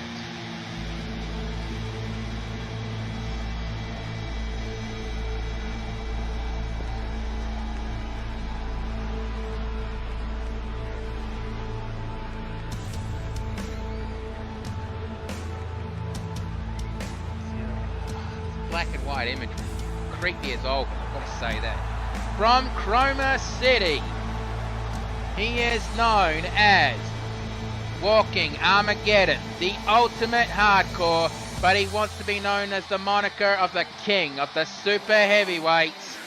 This is Violence! And also, as you saw earlier, Violence, well, he defeated Elias Burkholder to get to this spot.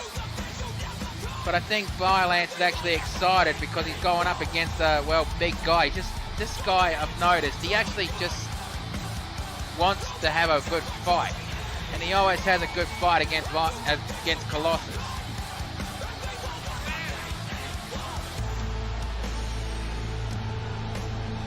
Well, let's see who will advance to the semi-finals. This match, whoever wins is definitely going to be earning it.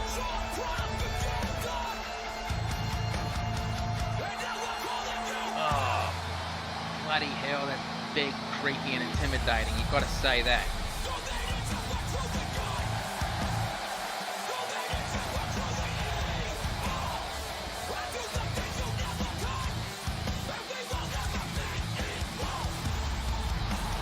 Ugh, bloody mask and that orange glow doesn't make it any less creepy.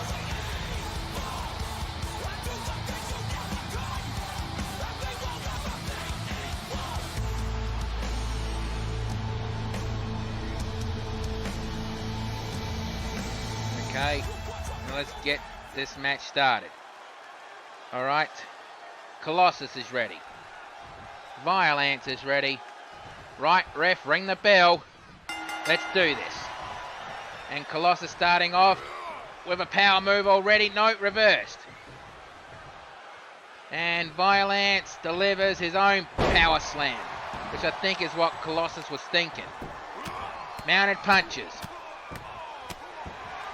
I think Violence is already trying to draw blood. Leg sweep.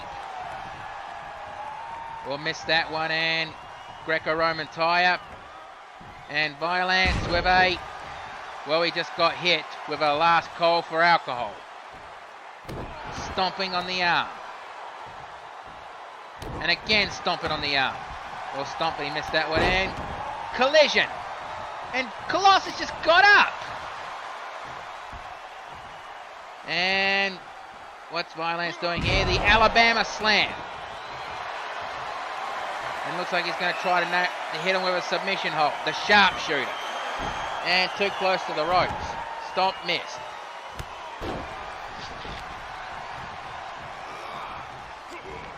Double chop, core, and headbutt.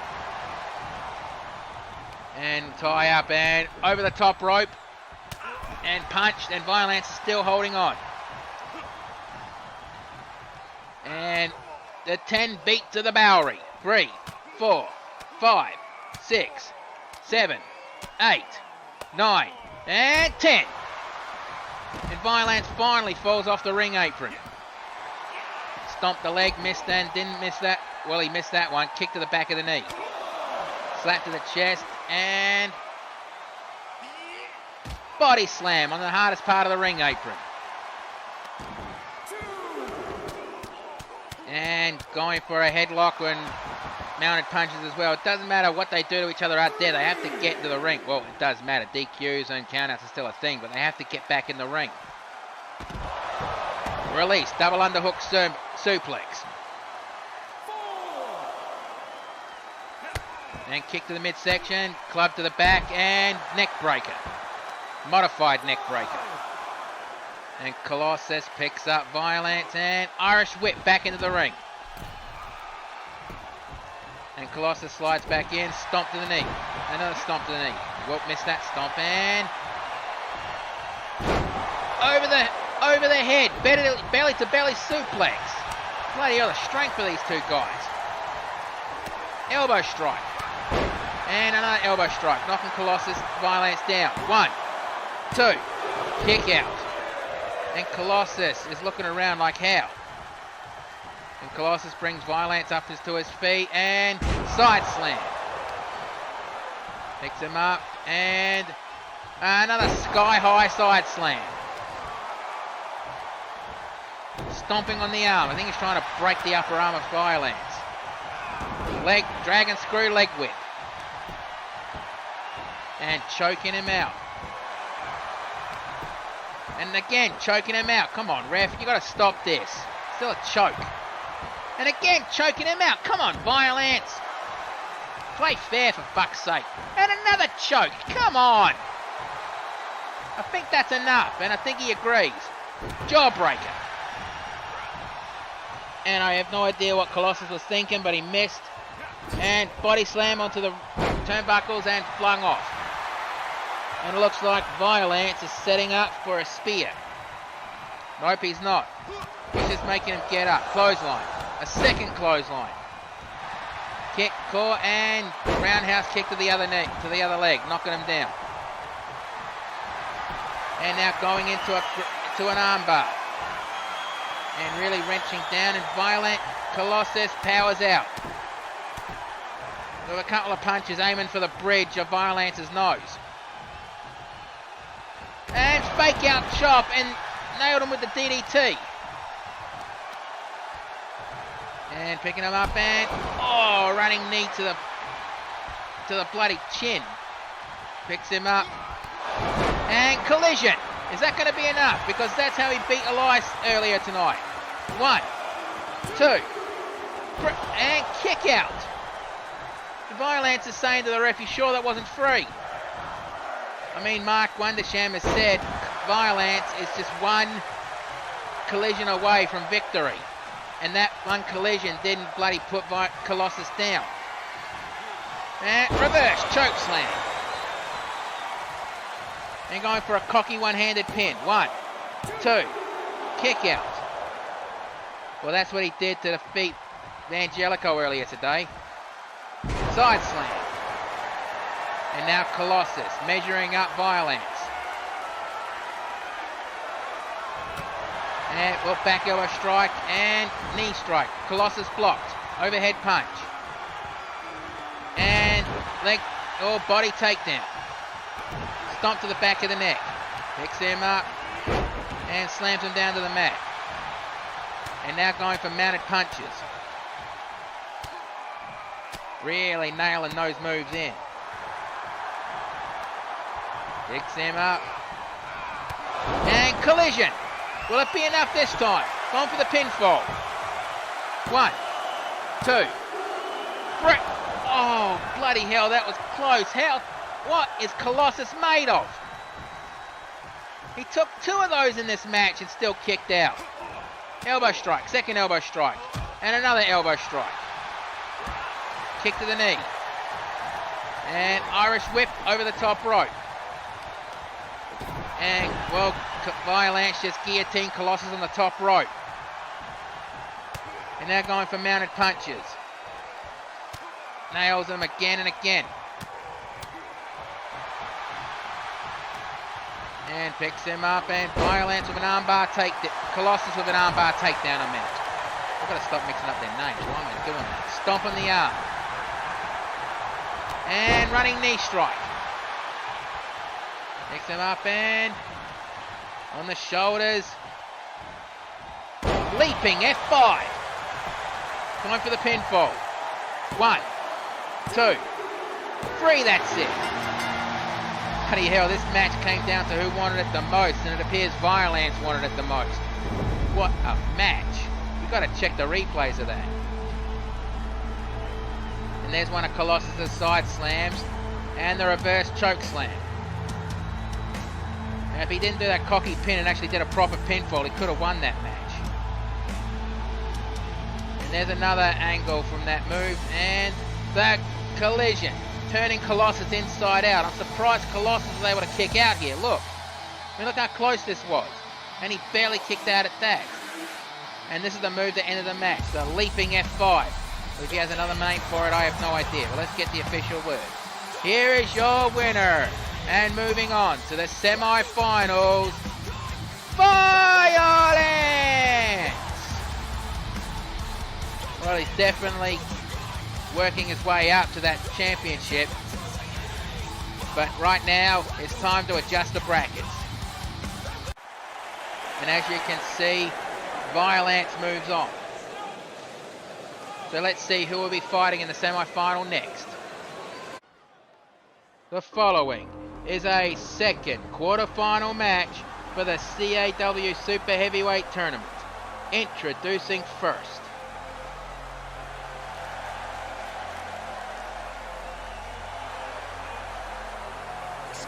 And here he comes. From Chroma City, everything will end. Ragnarök! Ragnarök had one hell of a fight to get to this one. He defeated Antonio Ortiz with a surprise roller. Now, I know I joke saying that's the most lethal move in wrestling, but seriously, how many matches has ended with a surprise roller throughout the years? Hence, most lethal move in wrestling. But he has a task ahead of him in this match because he's fighting a guy not taller than him, but bigger than him in weight.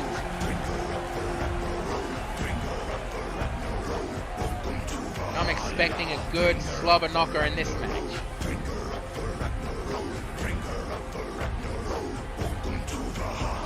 You know, I just realised that if Ragnarök wins this match and moves on to the semi-finals, we're guaranteed to have at least one Chroma City guy in the grand final match.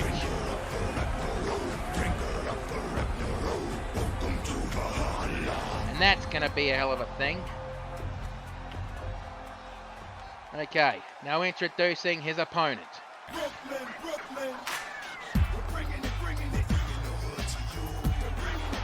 from New York City, a member of the New York Represent and representing XPWL, this is Smalley Biggs. And as we saw earlier, he basically had an almost one-sided beatdown against Peter the Machine Gunn. Peter Gunn did get his moves in, but honestly, I don't think he had a chance against this guy. It could be right, it could be wrong, either way it doesn't matter. Smalley Biggs is here, Peter Gunn is not. I'm expecting a hell of a slobber knocker in this fight, and I honestly hope it's a good one.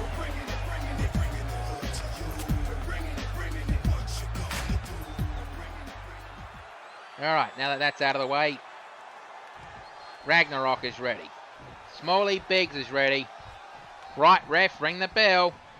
Let's do this. And with a tie-up, Irish whip to the turnbuckles.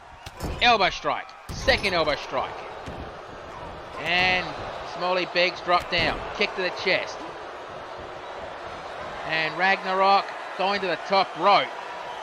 Guys, that side shouldn't go up there, but it paid off for him. Body splash. He picks him up. Uppercut. Slap to the chest, missed. And belly-to-belly suplex.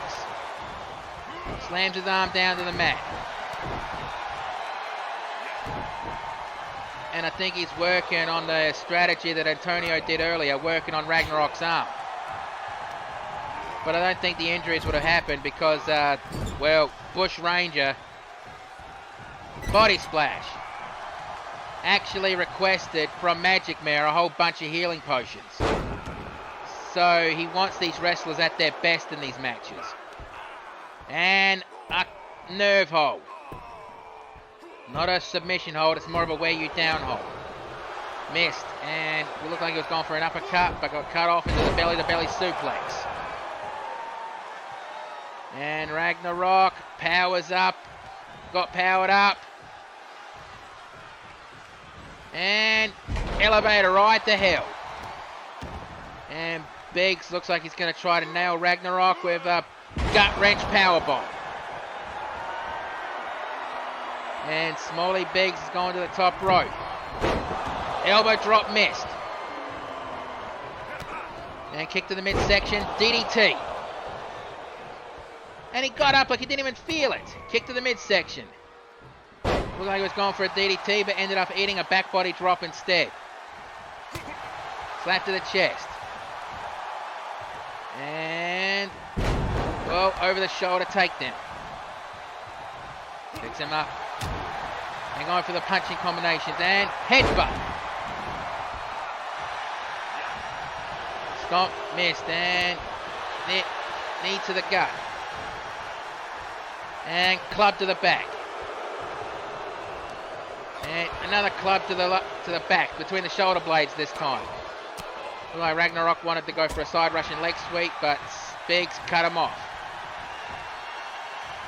And Ragnarök this time cut off Smalley Biggs. And shot to the midsection. Picks him up. And looks like he's going to go for a choke slam. And one arm choke slam. Looks like he barely lifted him up. 1, 2, kick out. And Ragnarök looking at the crowd like, did that really just happen? Picks up Smalley Biggs. And looked like he was going to go for a gorilla press slam, but Smalley Biggs cut him off. And a stalling suplex. And he's got time to do some squats. Well, he does need to help his thighs. Suplex. And going rope break. Come on. Come on, that was a rope break. Why'd you drop down like that, ref, you idiot? On the shoulders and thump. Going for the pinfall. 1, 2. Kick out. And Ragnarök barely kicked out of that. And Biggs was screaming, you sure that wasn't 3? Looks like he wanted to go for the belly-to-belly again, but this time Ragnarök cuts him off. And bend, headbutt between the shoulder blades while bending the arms away that's not supposed to be bent. Kick to the side of the head. And looks like he wanted to go for a collision of his own.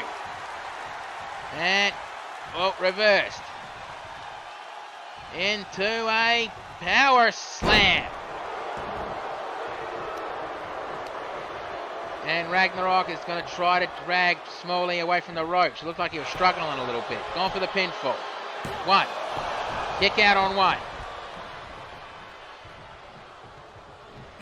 Kick to the midsection. Club to the back.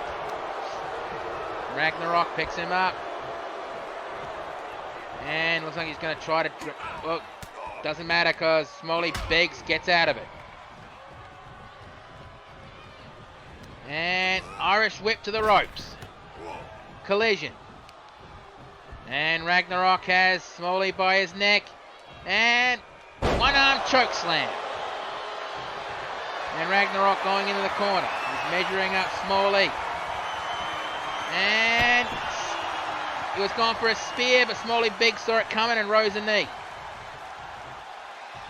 And dragging Ragnarök away from the ropes. And body splash, but he missed. Ragnarök saw it coming. Headbutt. 1, 2, kick out.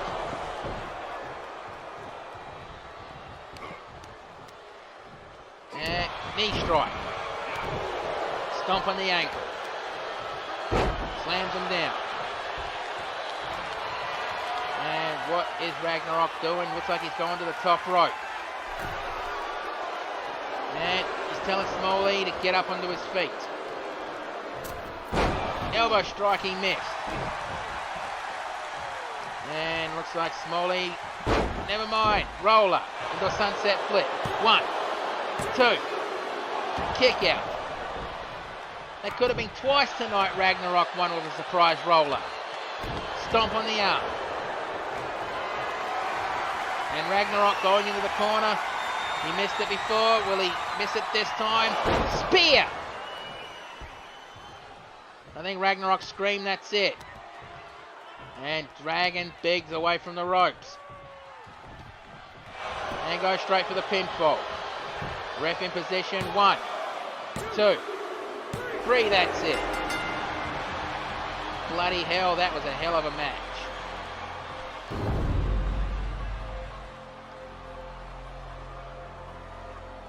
Now, taking a look at the replays, there's one of the many single-arm choke slams he did in the match. And there's the thump. The 1, the 2, and I'm surprised that there's only a 2. And there's the power slam. Dragging him away from the ropes.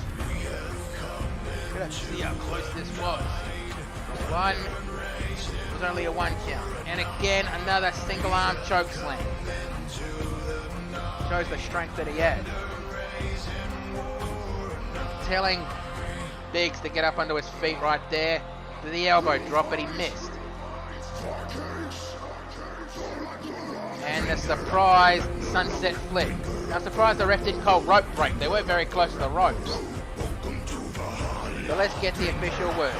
Here is your winner. And moving on to the semi-finals, Ragnarök!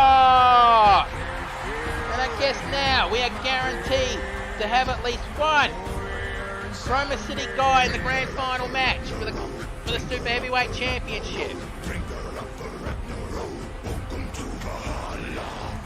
And that was a hell of a fight. I mean, you can tell Ragnarok's exhausted, but they're basically under order to drink the health potions when they get backstage. Because like I said earlier, Bush Ranger wants these guys at their best. And Ragnarök riding off into the sunset.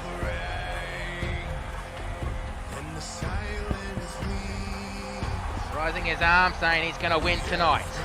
Now let's take a look at the brackets. Now Ragnarök will move forward, making the first semi-final match Chroma City versus Chroma City. The following contest is the third quarter-final match, scheduled for one fall. Introducing first, from Seattle, Washington, the ring breaker, Sledgehammer. Sledgehammer, to get to this match, he defeated one of the newcomers here, Alexander Hoffman, in a good back and forth match. Now, as you can see, Sledgehammer is a member of the CAW security team. And and I know I said it before about his nightstick, so I'm not going to repeat myself on that. But either way, you can tell Sledgehammer is up for a fight, and he's always ready for a match. I mean, he kind of hopes backstage that fights break out so he can go break him up.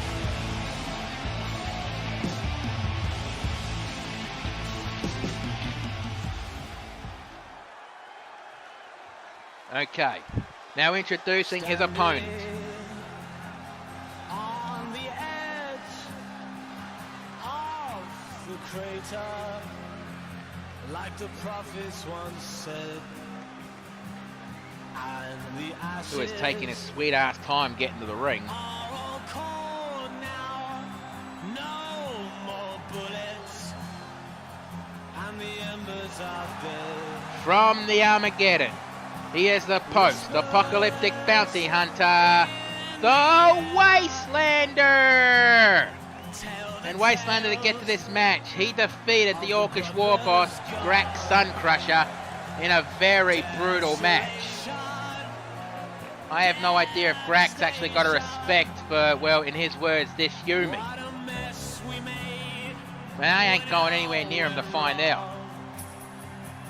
I mean, I'm small, he'd probably eat me for lunch. But either way, this is going to be a good, brutal match. Security member versus a bounty hunter. So this is going to be brutal.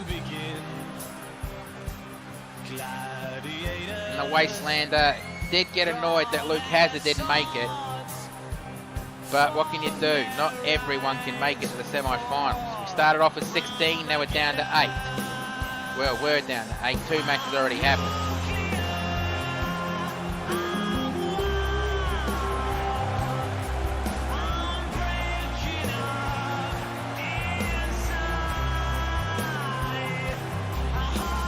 And Wastelander just walks, Sledgehammer walks around the ring. He's not intimidated at all. Considering his size, I don't think he's going to be intimidated ever.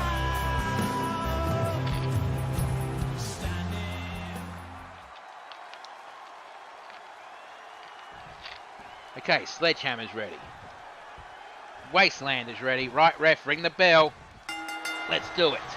And with the referee's lock, and a power move. And again, just like the last match, the first power move got reversed into a running power slam. And Wastelander tried to pick up Sledgehammer, but failed, trying to hit him with a ripcord clothesline, turning him inside out. And going for mounted punches. Stomp on the midsection. Missed that one. And we'll try to go for some kind of a body splash. Kick to the back. Punch to the chest. Punch to the midsection. And snap suplex. Man, Wastelander really wants that championship from the looks of it. Dragon screw leg whip. And he started this match off aggressively. And stomp on the arm. Stomp on the midsection. Kick to the chest. Punch to the jaw, and on the shoulders. Running power slam. And body splash. And looks like he's gone for it again, but this time he missed.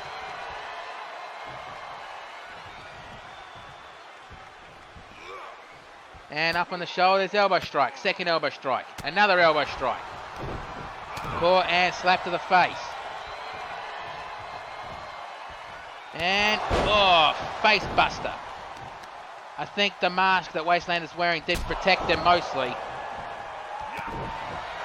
Though I did ask him why does he wear that mask. He actually said, and I swear Lilith told him to say this, it keeps my face pretty. I swear Lilith Fausto told him to say that, if he ever gets asked that question. Twisting, Death Valley Driver. And now he's dragging a sledgehammer away from the ropes and going for the pinfall. 1, 2, kick out. And Wastelander, that look in his eyes is definitely a shock.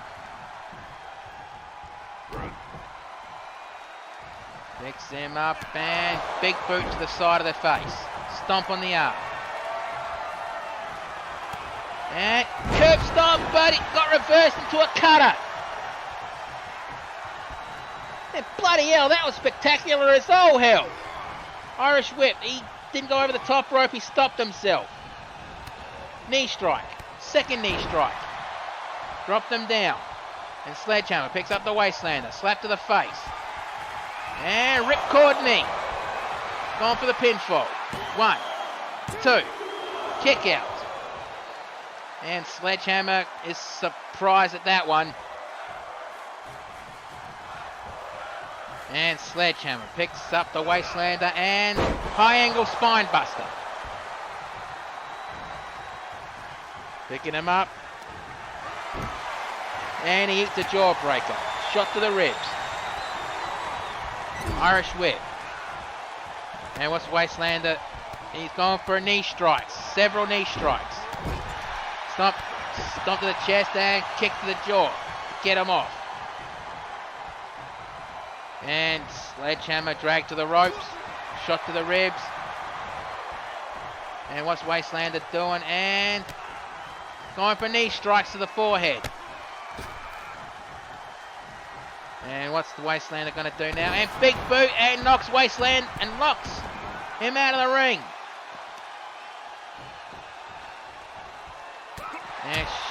And a couple of shots, and here comes a snap suplex.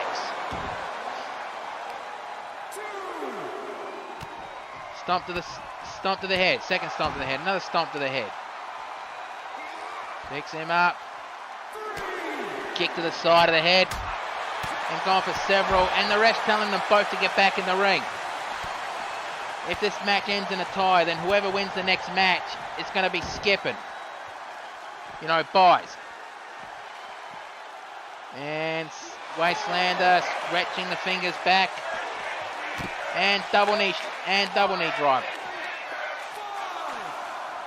Wastelander picks up the sledgehammer and Irish whip back into the ring.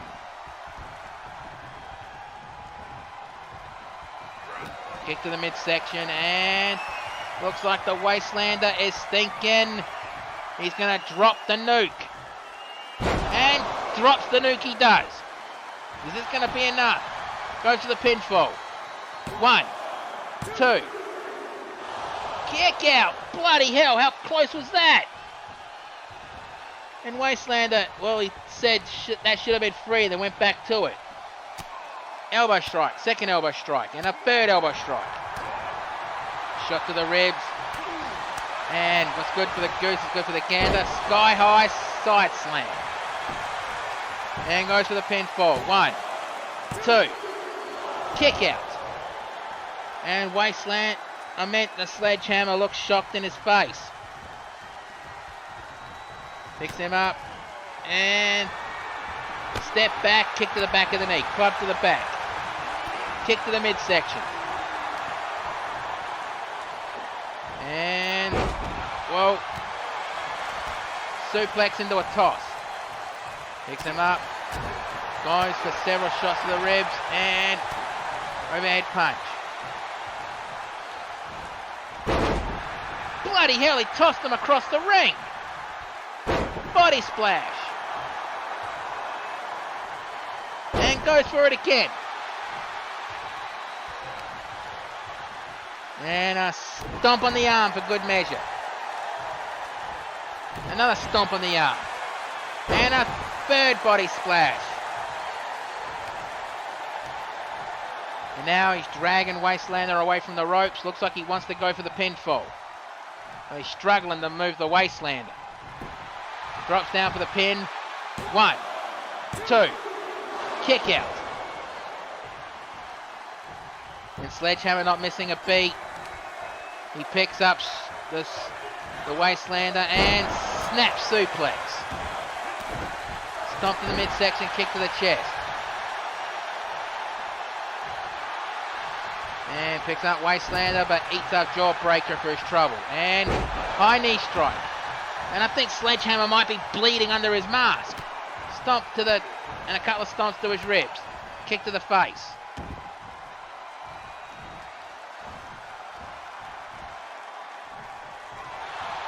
And really wrenching back on his wrist, and double knee strike on the lower back.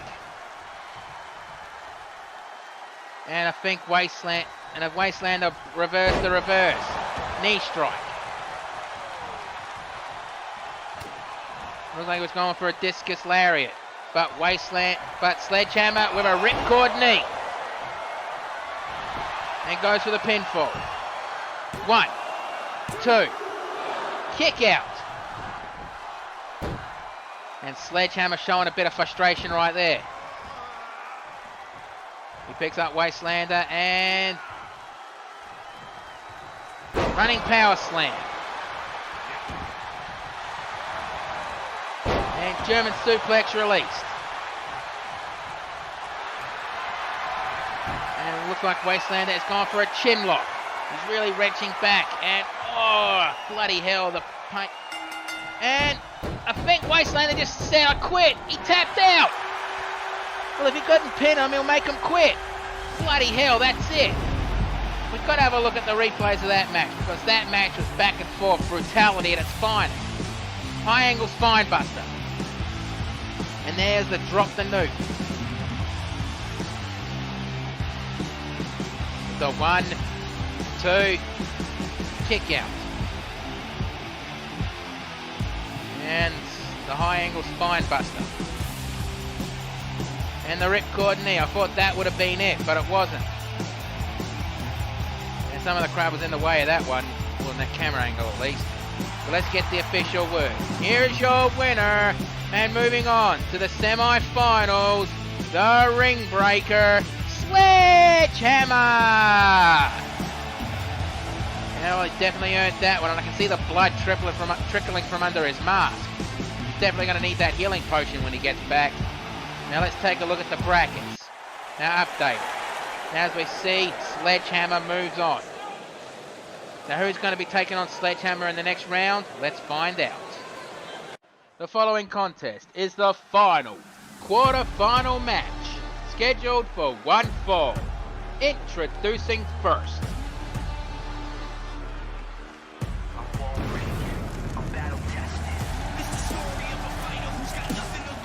He is from Chroma City. He is the walking Apocalypse. And Apocalypse, to get to this point, he defeated Luke Hazard in a good back and forth match.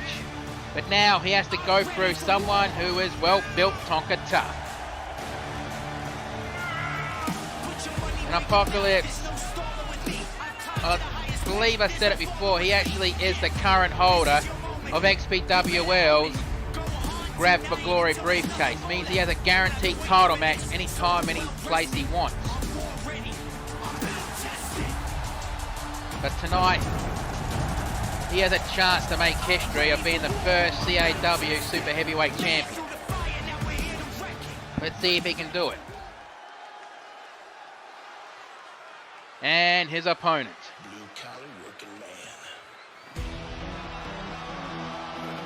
From Minnesota, he is Tonka Tough Steve Roller.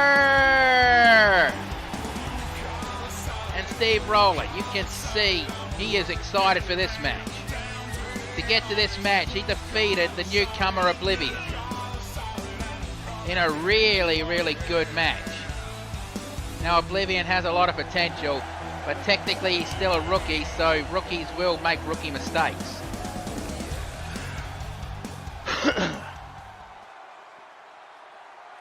Alright, Apocalypse is ready. Tonka Tough Steve Roller is ready. Right, ref, ring that bell. Let's do this. And going to the referee's lock, and Michinoku driver. Actually, that's the Falcon Arrow. Oh, never mind that. Choke toss. Stomp on the ankle. elbow drop. And a kickoff. And Steve Roller picks up Apocalypse and looks like he's going for a gorilla press slam. Been seeing a lot of those tonight, but then these are strength guys. And boom. Well, he thought about doing it again, but he changed his mind and went for mounted punches instead. Headbutt, he missed that one and, well, basically headbutted the canvas. Punch to the face. And side slam. And looked like he was going to go for a clothesline, but missed. And knee strike to the face. Hard clothesline. And a stomp on the arm. Ooh, painful. Kick to the chest. And Steve Roller picks him up. Punch to the forehead. And here comes a... Well, looks like he was going to go for a backbreaker, but instead went for the Dominator. Goes for the pinfall. One. Kick out on one. Don't know why you're shocked there, Steve. It's early in the match. And stomp on the arm. Picks him up. And high angle spine buster. Kick to the chest. And Apocalypse with a high angle spine buster of his own. And putting all of his weight on the midsection of Steve Roller. Kick to the chest. And a stomp on the arm. And knee strike to the midsection and punch to the face. Chest, stomach, punch, face. Ugh. And looks like Apocalypse has gone for the reverse choke slam. Picks him up. And looks like he's gone for a proper choke slam this time, but Steve Roller has other plans. And here comes a Dominator.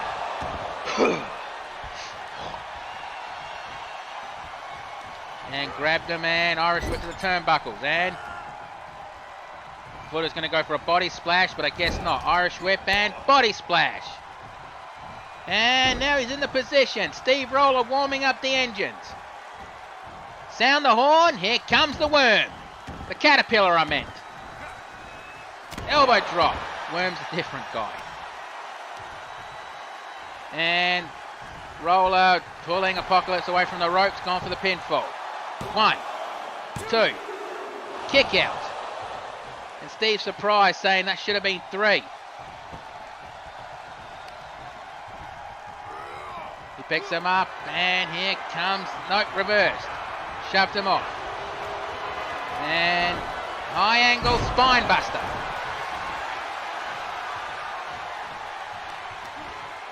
And what's Steve Roller doing here? It looked like he was going for the compactor, but ended up guillotining Apocalypse on the top rope. Picks him up. And Irish whip over the top rope onto the floor. And Steve follows from over the top rope. Kick to the chest. And blocked that one. And gorilla press. Drop. And nope, not going for the Steiner recliner, just putting a lot of pressure on the lower back of Apocalypse. And looks like he's going to do it again. Well, that's one way to beat a guy bigger than you, who's stronger than you. Take out the back. Most strength is in the back and the legs. Bloody hell! Now you see why, you see the commentator table is empty. I mean, you're thinking who'd be crazy enough to want to commentate out there? Not even the Spanish announce team wanted to be out there for these big guys. And the rest still counting 7 and re-enters. Here comes Apocalypse. Kick to the midsection. And here comes a running power bomb. And drops down for the pinfall. 1, 2, kick out. And Apocalypse is surprised that Steve Roller was able to kick out of that. And now pulling him up by his neck and choke toss. And stomp on the arm. Another stomp on the arm. And Apocalypse dragging Steve Roller and body slams him on the top turnbuckle, then flings him to the side. Picks him up. And what the hell do you call that move? Never seen that before. Never mind. Stomp to the... And he's just gone for Steve Roller's legs. Picks him up. And again he goes for that move. And Apocalypse going to the top rope. And, well, he's telling Roller to get up on his feet because he wants to do something else. And, well, he was too close. Clothesline from behind. And Steve Roller picks him up. And setting up for the compactor. Is that going to be enough? 1, 2. Kick out. And Rollo's actually surprised that Apocalypse kicked out of that. And Irish whip to the turnbuckle. Body splash. And drops down. Looks like he's going to warm it up, warming up the engines. And sound the horn. Here comes the Caterpillar. And nails it.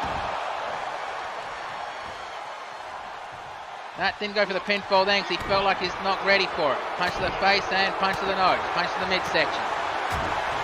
Several clotheslines and a snap suplex. And goes for the pinfall.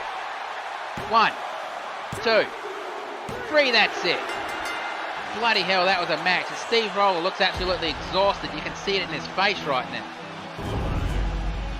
So let's take a look at the replays. And there was that Dominator. And went straight for the pinfall. That was early in the match, wasn't it? And one of the 2 Caterpillars we saw early in this match. The running powerbomb. I'm surprised Steve Roller was able to kick out of that one, honestly. The 1, 2, and kick out. And the compactor. The 1, the 2, the kick out. And there's the second Caterpillar. But let's get the official word. Here's your winner, and moving on to the semi-finals, Tonka Tough, Steve Roller! Now it's time to adjust the graphics, and as we just seen, Steve Roller moves on to go up against Sledgehammer in the semi-finals. Let's get ready. The following contest is your first semi-final match to determine who will be the first Super Heavyweight Champion for CAW. Introducing first.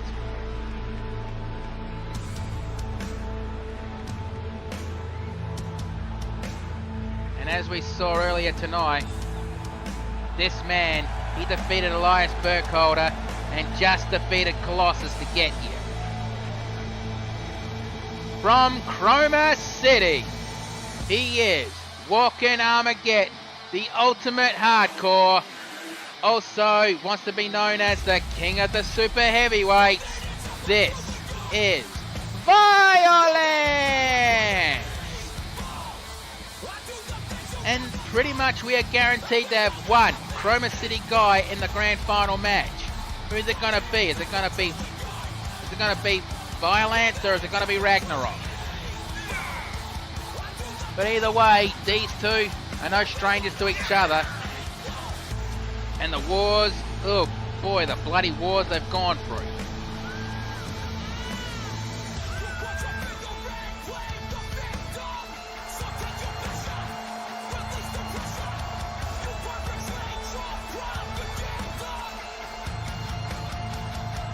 And as you can see, Violence is just warmed up and ready to go.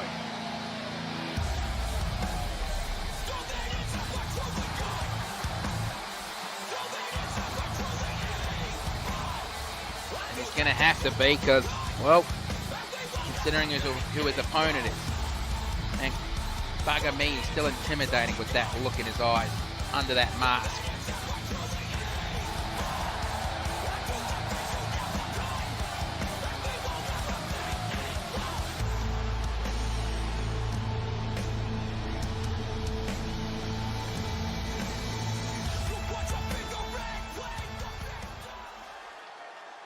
Okay, and his opponent.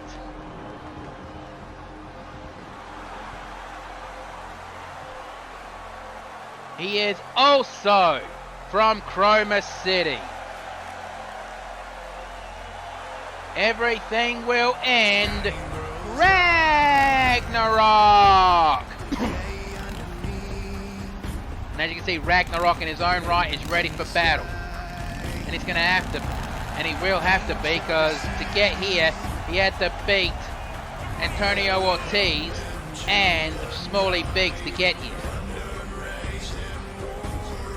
And pretty much right now he's on an even playing field, because both of these guys are pretty much the same build, same height, same place, same, but not exactly the same style. They're both power fighters, but not the same kind of power fighters.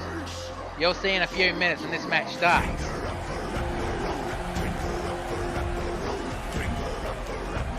And well, Ragnarök is definitely ready for this battle.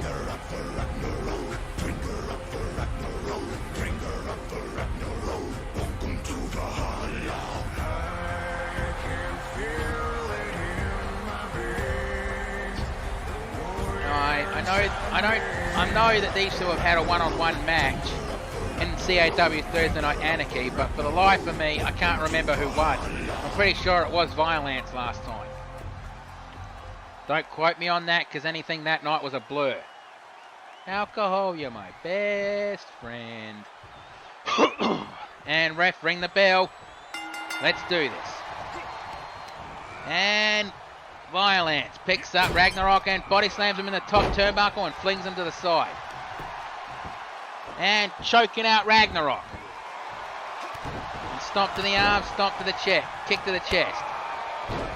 And Ragnarök stopped that from happening and putting all of his weight on the midsection of Violence. Kick to the midsection, blocked, and drags Violence to the ropes. And choking him out using the top rope, and the ref's not doing anything. Do you think he wants to get between these two guys? And punch to the midsection. It looked like he got a bit of height with that one. Knee strike to the side of the head. And slams his arm down into the mat. Kick to the top of the head. And, well, back body drop. Whatever Ragnarök was planning, it didn't work. And mounted punches. Elbow strike, a second elbow strike. Looks like he's trying to draw blood, but didn't that time. And kick to the side of the head. Second one, third one. And now he's choking him out. Stomp, missed. And I think Ragnarök just did an Undertaker sit-up. Oh, that could just be game mechanics, I don't know. Irish whip over the top rope. And Ragnarök jumps out of the ring. And I'm pretty sure these two wish that this match was no DQ, no count out, just so they can absolutely destroy each other. Kick to the midsection, a second kick, punch. And Violence didn't even feel it, and he snaps back with an elbow strike. And punch to the ribs, kick to the midsection. And Irish whip to the steps. And Ragnarök gets into the match.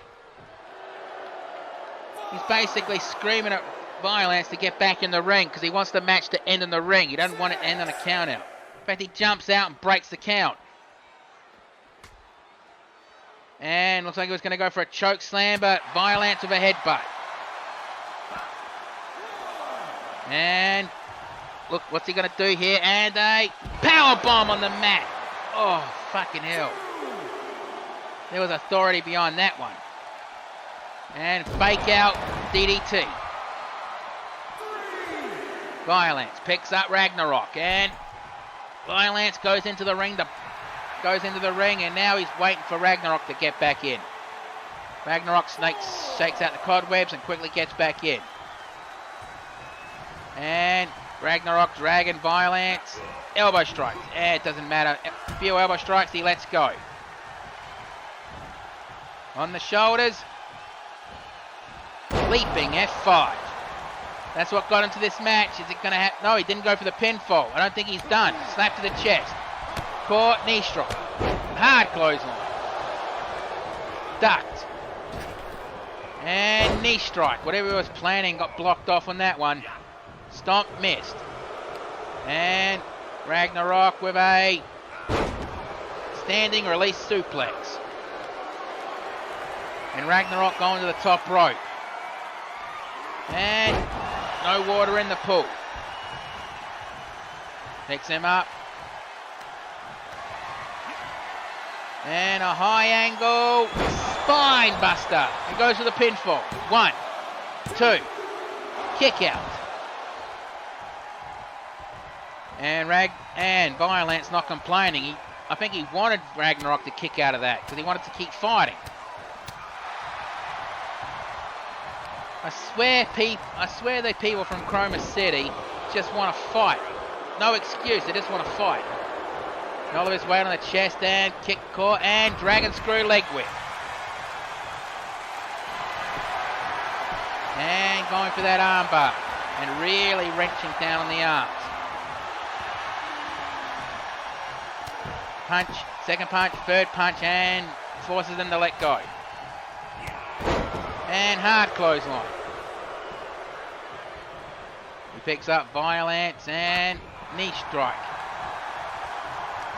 And Irish whip over the top rope onto the floor.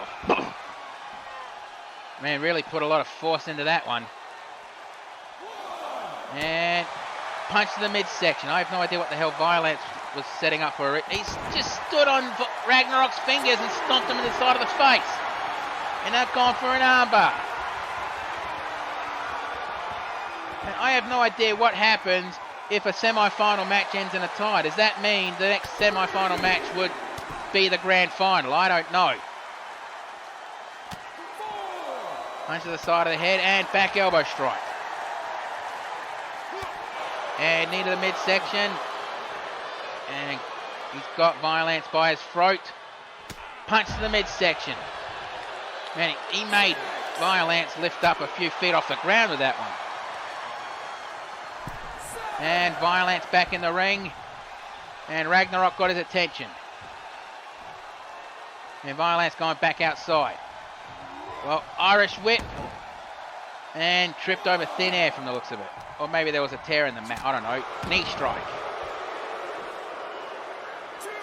He picks him up and kick to the midsection and DDT.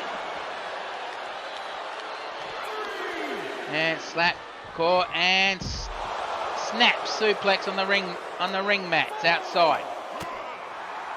Well, the reason why they're covered is because, well, the athletic commission in this place won't let us use concrete. The fucking cowards.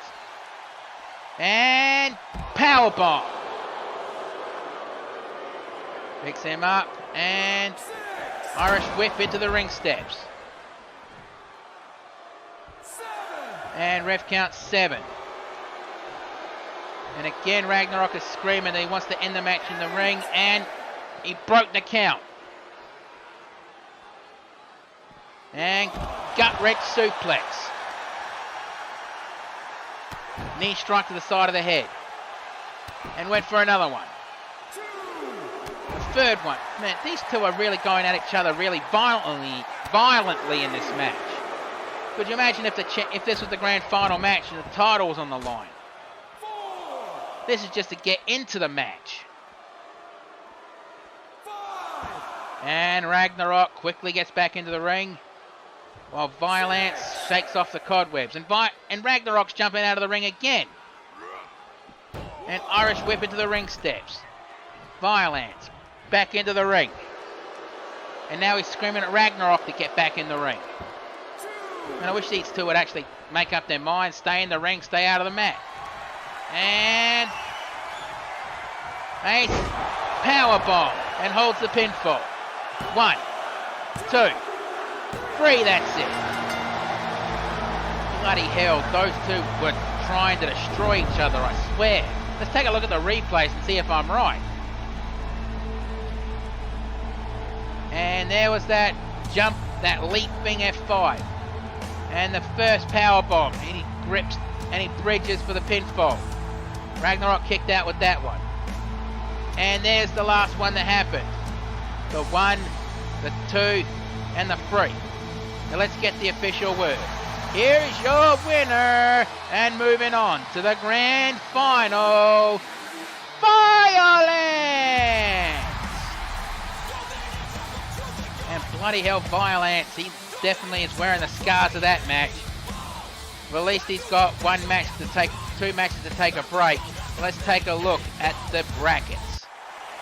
And as you can see now, Violence moves to the grand final match. Who's going to be his opponent? Let's find out in a few seconds. The following contest is your final semi-final match for the CAW Super Heavyweight Tournament. Introducing first, from Seattle, Washington, he is a member of the CAW security team, the Ring Breaker, Sledgehammer. Sledgehammer to get here, he defeated Alexander Hoffman and only just defeated the Wastelander to get here into this match. And a hell of a match it was, I gotta say. But remember, the winner of this match will meet Violence. Now, unlike the people in this match, they'll only have one max rest. Violence will have 2 matches. So he's going to be a bit more fresh. Even though they drink the healing potion, they still feel the exhaustion. Okay, now introducing his opponent. Blue collar working man. From Minnesota, he is Tonka Tough Steve Roller. And you can tell Steve Roller is excited. He's just one match away from probably making double history. The first Super Heavyweight Champion in CAW and the first man to hold the championship in all 3 promotions. I mean YWL, XPWL and CAW. To get here, Steve Roller defeated Oblivion and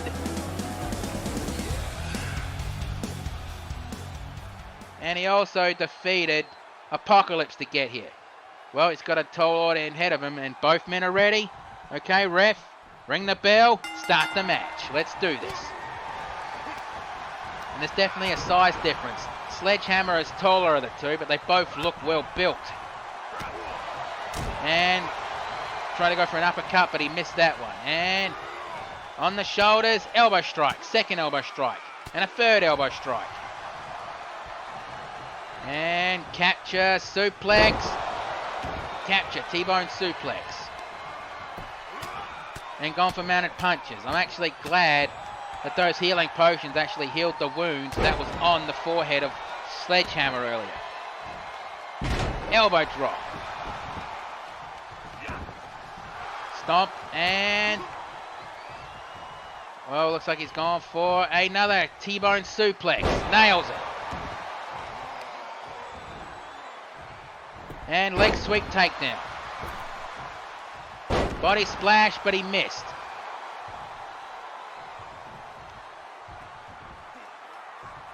And, well, nails that. Gorilla press slam. And wrenching, and rope break. Ref calls rope break. And, well, collision. And a stomp on the arm. And knee strike. Core and slap to the face. An absolute insult. And what's he going to do here? He just flung him over the top rope onto the floor. And Steve Roller jumps out of the ring. Stomp to the chest, kick to the chest. Picks him up. And going for several punching combinations. And knee strike. On the shoulders. And now he's telling them to get back into the ref's telling them to get back in the ring. Good advice. Because if this match ends in a draw, then Violence wins, well, by technicality. Clothesline. Ducked and Sledgehammer puts Steve Roller on his shoulder and snake eyes. Rolled the dice and he got snake eyes. Knee strike. And puts him on the ropes. Flings him to the side. And looks like Steve Roller's going to do his dancing elbow drop. Nails it. A crowd favourite, that move. And drops down for the pinfall. 1, 2. Kick out. And Steve Roller shocked that Sledgehammer kicked out of that. I mean, technically Sledgehammer's a rookie. And, well, he reversed that one. Compactor didn't happen, he reversed it. And hard clothesline. And Sledgehammer picks up Steve Roller. And roll the dice. Snake eyes. Stomp to the knee. Second stomp to the knee. Body splash, and he missed that one. And high angle spine buster. Stomp to the midsection. Kick to the chest. And leg sweep takedown. And punch to the face and ripcord knee. And go straight for the pinfall. 1, 2. Kick out. And Sledgehammer definitely got a look of shock in his eyes on that one. And Sledgehammer picks up Steve Roller and high angle spine buster.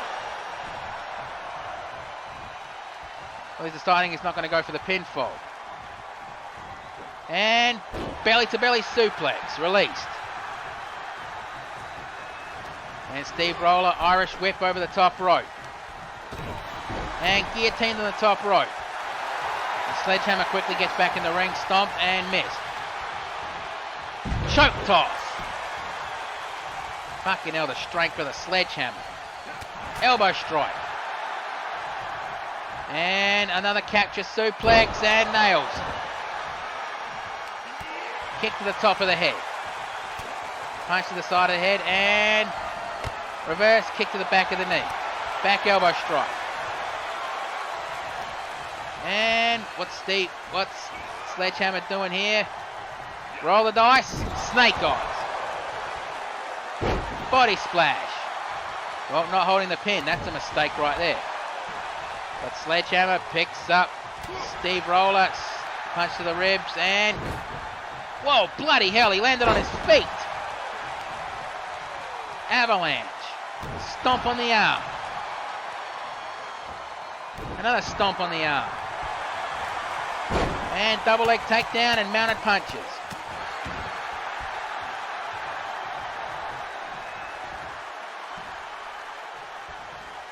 Oh, picks him up, slap to the face, and ripcord knee. Drops down for the pinfall. 1, 2. Kick out. And Sledgehammer showing a bit of frustration there. And what's he going to do? He looked like he was going for an arm bar, but instead he, well, stretched out the shoulder. Leg sweep takedown. And looks like Steve Roller is measuring up for the compactor. And nails it. Goes to the pinfall. 1, 2. Kick out. And Sledgehammer barely kicked out at that. Several stomps to the chest. And tried to go for a punch to the shoulder, but Sledge moved to the side. And high angle spine buster. And goes straight for the pinfall. 1, 2, 3, that's it. Oh, bloody hell, Sledgehammer looks exhausted. What a match. Now let's take a look at the replays. And as we can see, the dancing elbow drop he does, nailed it. Crowd favourite, that one. And the high angle spine buster. And the Wile E. Coyote cam for the ripcord knee. With the 1, the 2, and the kick out. The compactor, I thought that would have ended it, but it did. I mean, look how barely he kicked out. I mean, he just barely kicked out of that. And that was the move that ended this match. Now let's get the official word. Here's your winner, and moving on to the grand final, the ring breaker, Sledgehammer. So now we know what the grand final match is, and I am actually looking forward to it. From the looks of it, so is the sledgehammer. Now let's adjust the graphics one more time. And as you can see, sledgehammer moves on. Now let's give these guys a break and get into our semi-main event. Ladies and gentlemen, can I have your attention please? The following contest is a triple threat match and will be under Extreme Rules. And it is for the CAW World Heavyweight Championship. Introducing first, from the Motor City, Detroit, Michigan. He is the truck driver of CAW, Big Rig Dawson. And Dawson, to get this match, he actually won the final gauntlet match CAW had under the 2K19 engine. He could have saved this match for the first pay-per-view back, but he decided no, he wants it tonight. But then the second opponent in this match also has a claim on this match. I'll get to that in a few seconds. But as you can see, Big Rig Dawson, he looks, well, confident of his victory tonight. But then Big Rig has come close a couple of times and failed. I mean, he even held Breaking the Bank once and failed to cash it in, much to the Demon Rackadoll's annoyance. Alright, now introducing the second competitor in this match. From Blackpool, England, this is TNT. Nope, not doing it. But like I said, TNT also has a claim on this match because, well, he has the rematch clause. He lost the title to our current champion, and he's cashing in the rematch tonight. So Bush Ranger decided, well, throw them all together, make it a triple threat. And Baron Vars was not happy when he heard that. It's no championship, no champion's advantage in a triple threat match.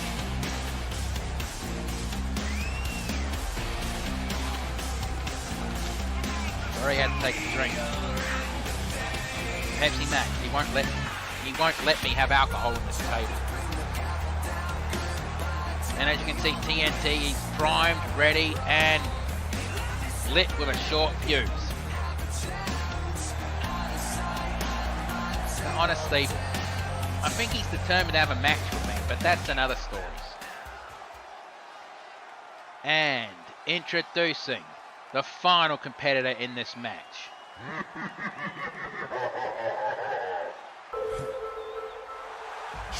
From New Orleans, Louisiana, he is the Shaman. Oh wait, he is the CAW World Heavyweight Champion, the Shaman, Barrett. And as you can see, Baron Vars wearing that championship around his waist. When he won the title, it had a red strap. But he requested it go back to black, and that's what happened.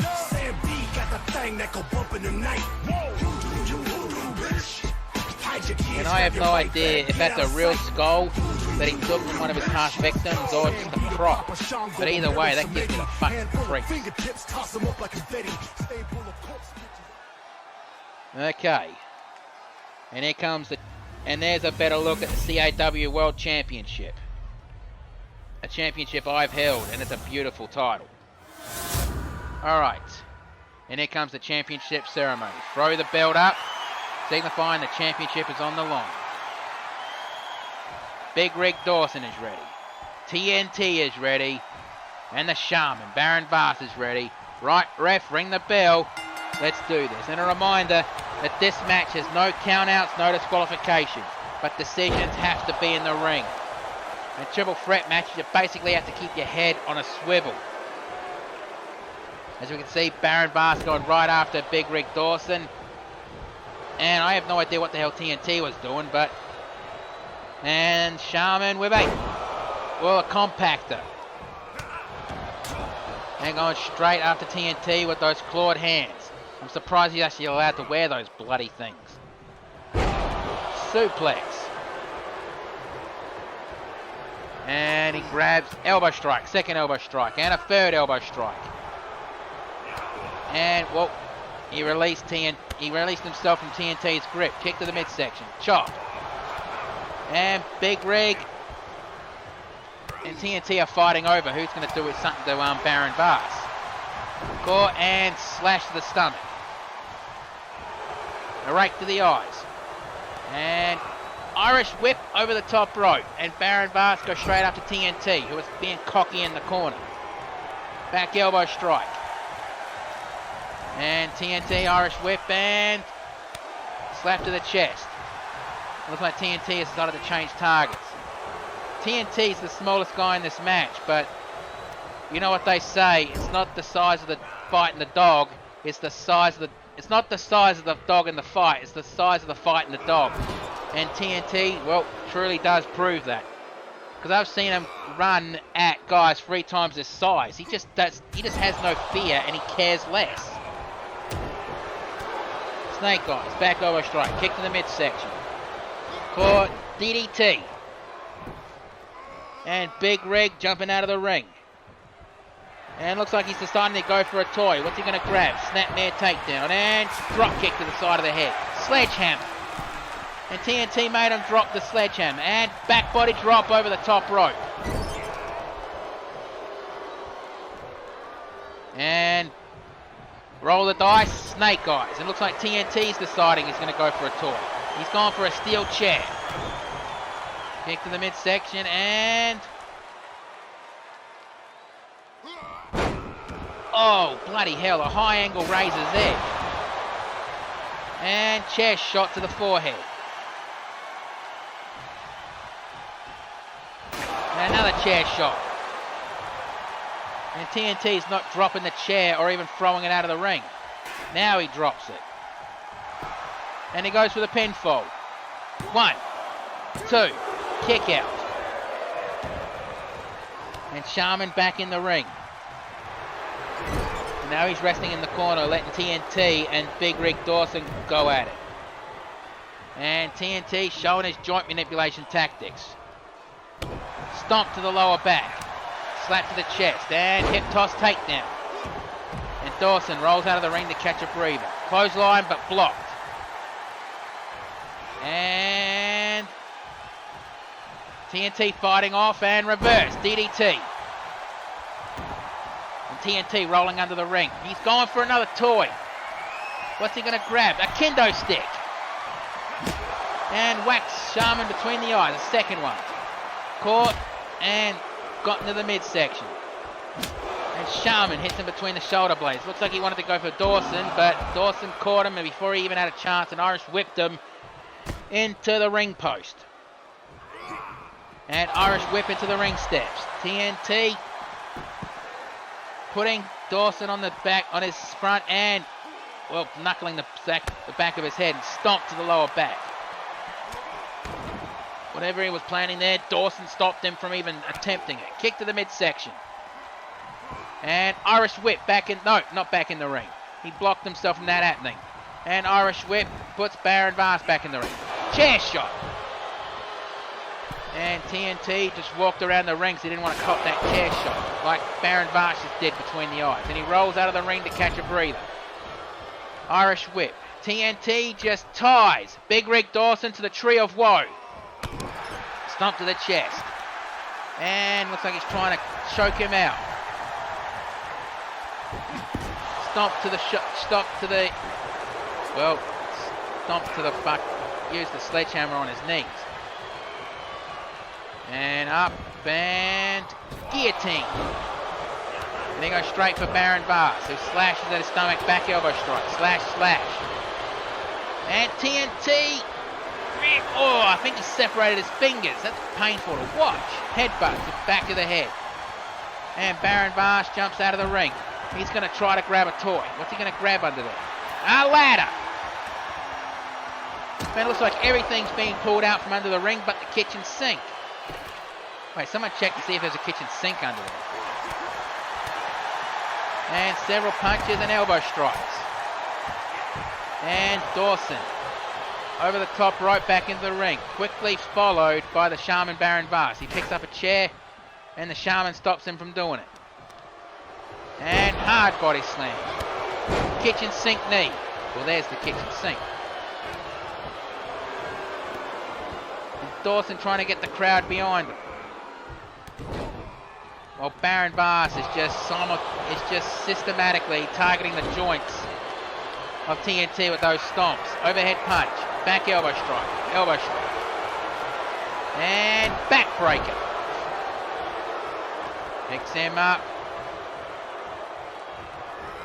And what's he going to do here? And, well, it doesn't matter because TNT uses the sledgehammer on Big Rig's knee, forcing him to drop Baron Vars, who rolls out of the ring to catch a breather. Headbutt to the back of the head. Stomp to the lower back. And TNT eats a jawbreaker. Back elbow strike. And looks like he's going to go for... No, he didn't go for a choke slam. Instead, TNT reversed it. And goes for the pinfall.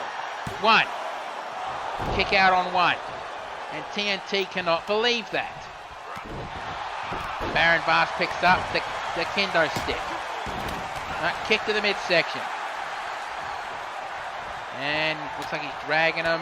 Elbow strike. Second elbow strike. And another elbow strike.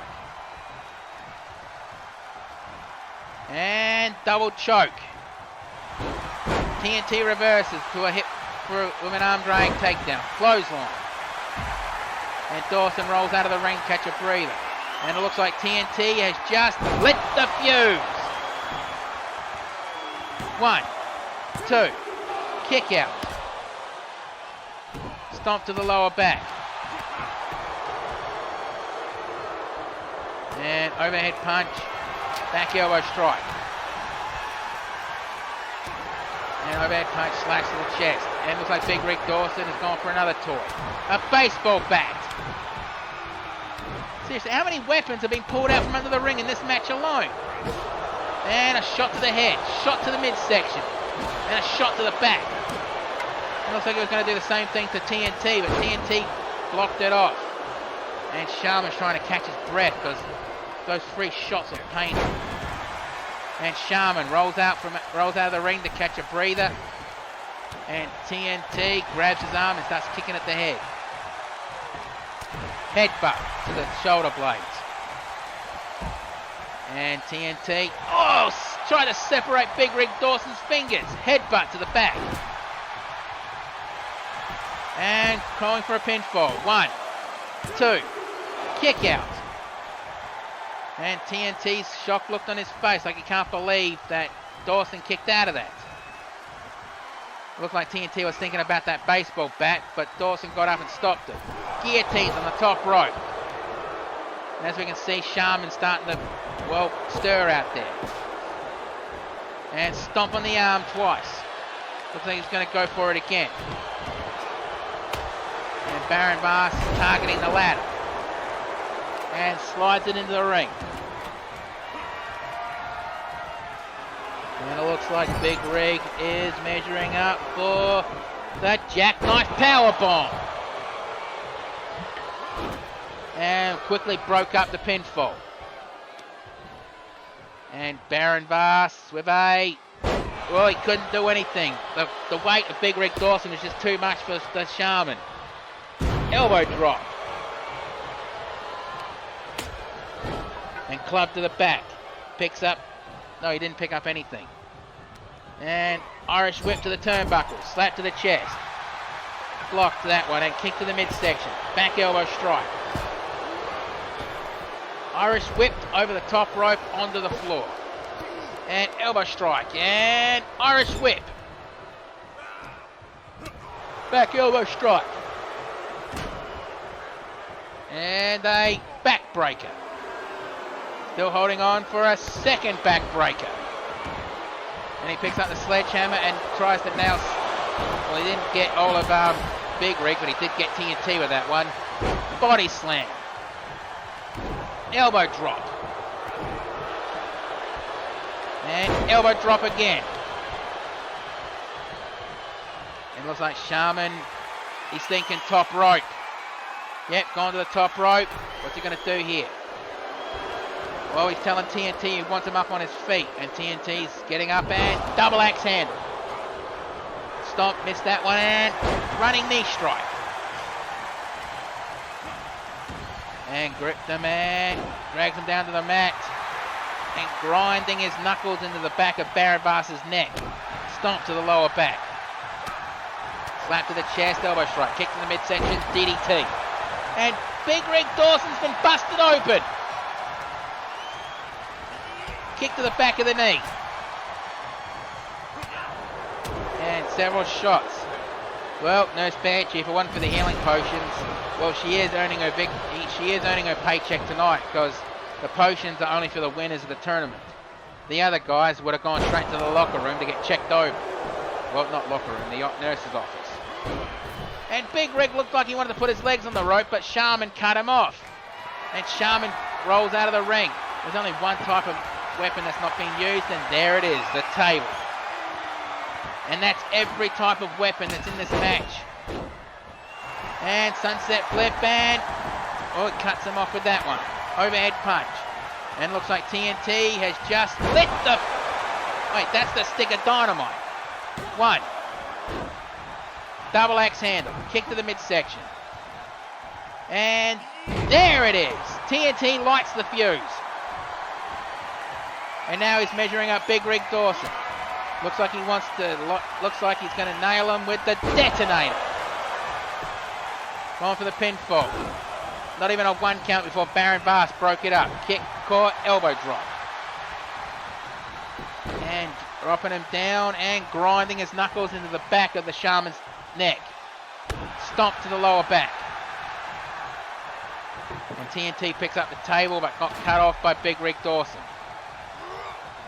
And on the shoulders, roll the dice, snake eyes. Kick to the chest. Another kick to the chest. And, well, didn't stop that one. And, oh, again, he tried to separate the fingers. I mean, by crikey, that looked like it hurt. He tried to go for a clothesline, but Irish whip over the top rope. Overhead punch and drop kick. Pardon me. And kick to the midsection and Irish whip into the safety rails. Yeah, safety. Back elbow strike. Kick to the midsection. Punch, slash, and knee strike. And Big Rig grabbed the bat. And he just hit TNT in the back with it. Running knee strike and nope, uppercut missed. And Big Rig, well, whatever he was doing, TNT blocked it with a chop block to the back of the knee. Illegal in football, but this is not football. And Big Rig Dawson has the Shaman on his shoulders. Roll the dice, snake eyes. And he just noticed TNT was resting in the corner. And looks like he's going to do the same thing. Roll the dice, snake eyes. And TNT's been busted open. Landed on his feet. And TNT drops down Big Rig Dawson, grinding his knuckles into the back of his neck. And stomp to the lower back. And Irish whip over the top rope onto the floor. And TNT's just walking around. He picks up the table. Looks like he changed his mind. And the Shaman Baron Bass walks around Big Rig Dawson to get into the ring. Headbutt to the back. And TNT looks like he's going to play the slot machines. 777. Picks him up. And Irish whip to the turnbuckles. And TNT, he takes Big Rig Dawson to the ropes. And elbow strike to the lower back. Second one to the lower back. And Big Rig drops down. And looks like TNT's going to try to separate the fingers of the Shaman, Baron Bass. I have no idea what the hell Big Rig was thinking there, trying to taunt to the crowd. And it looks like he's going to play the slot machines. This time he got triple bars. Punch to the side of the head. And kill switch, engage. And he goes for the pinfall. 1, 2. And Big Rig only managed to stop the count. And choke bomb. And looks like he's going to try to drag Big Rick Dawson into the middle of the ring. And Dawson's rolling out of the ring to catch a breather. Kick, and he missed. The Shaman Baron Vast on the shoulder, body slam. And he's systematically stomping the joints of TNT. And a final stomp to the head. Picks up the bat, changed his mind. He's going to go for the pinfall. 1, 2, 3, that's it. Oh, bloody hell, that match was brutal. And, well, defy gravity, why don't you? Let's take a look at the replays in this match. And we're going to have to. Bloody hell. And there was the first systematic stomping of the joint. And choke slam attempt, but yeah, he nailed that one. Don't know why the show didn't show it before in the first one. And there was TNT with the detonator. And that's what ended the match, the systematic stomping of the joints. Let's get the official word. Here's your winner, and still CAW World Heavyweight Champion, the Shaman, Barrett. Now from one champion to another, let's see who will become the first Super Heavyweight Champion. The following contest is the grand final for the CAW Super Heavyweight Tournament to see who will be the first CAW Super Heavyweight Champion. Introducing first. And he is from Chroma City. He is walking Armageddon, the ultimate hardcore, and wants to be known as the king of the super heavyweights. This is Violence! And as you can see, Violence, he could be making double history tonight.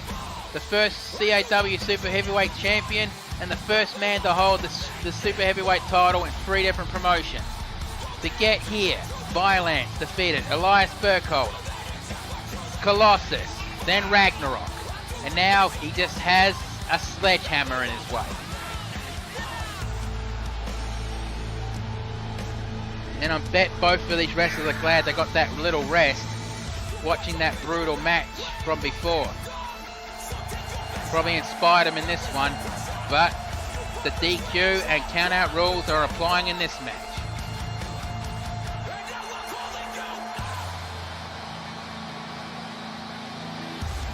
And bloody hell, this is gonna be good.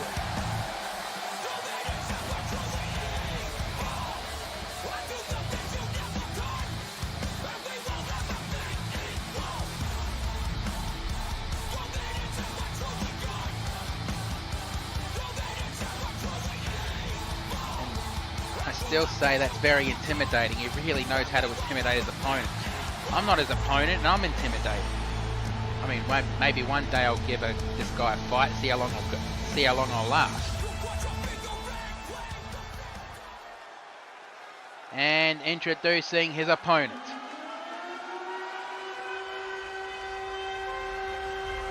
From Seattle, Washington, he is a member of the CAW security team, the Ring Breaker Sledgehammer. And to get to this point, Sledgehammer, he defeated Alexander Hoffman. He defeated the Wastelander, and he defeated Tonka Tough Steve Roller to get here. So both of these guys have defeated some competition, some tough competition to get to this point. Remember, winner of this becomes the first CAW Super Heavyweight Champion. History will be made tonight. Now let's see who's going to win this match.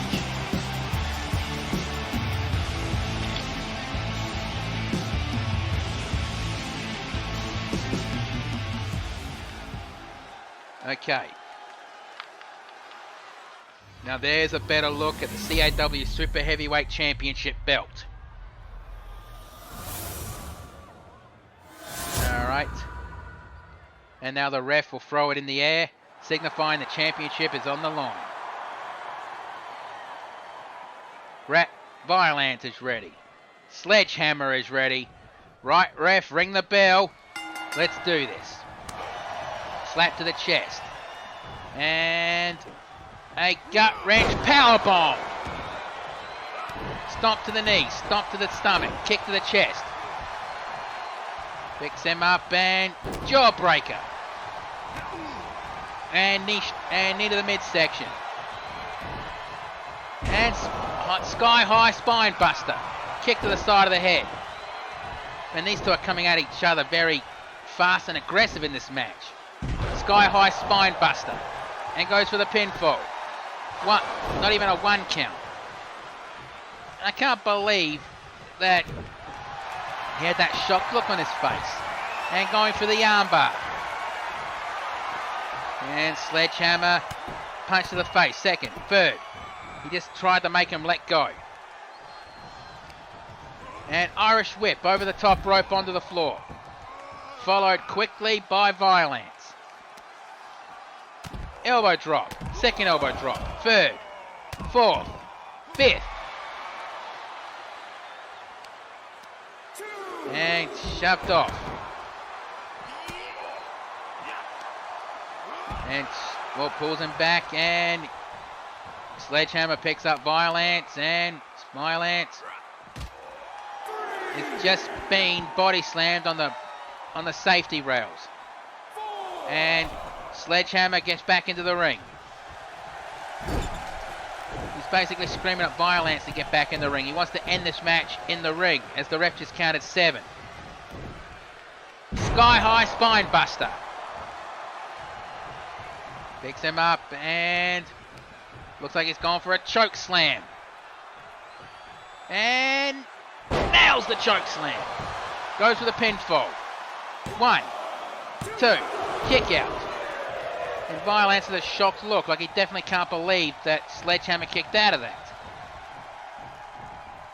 And sledgehammer grabs violence and looks like he was going to drag him to the ropes, but ended up eating a few elbow strikes instead. Knee strike to the midsection. And German suplex.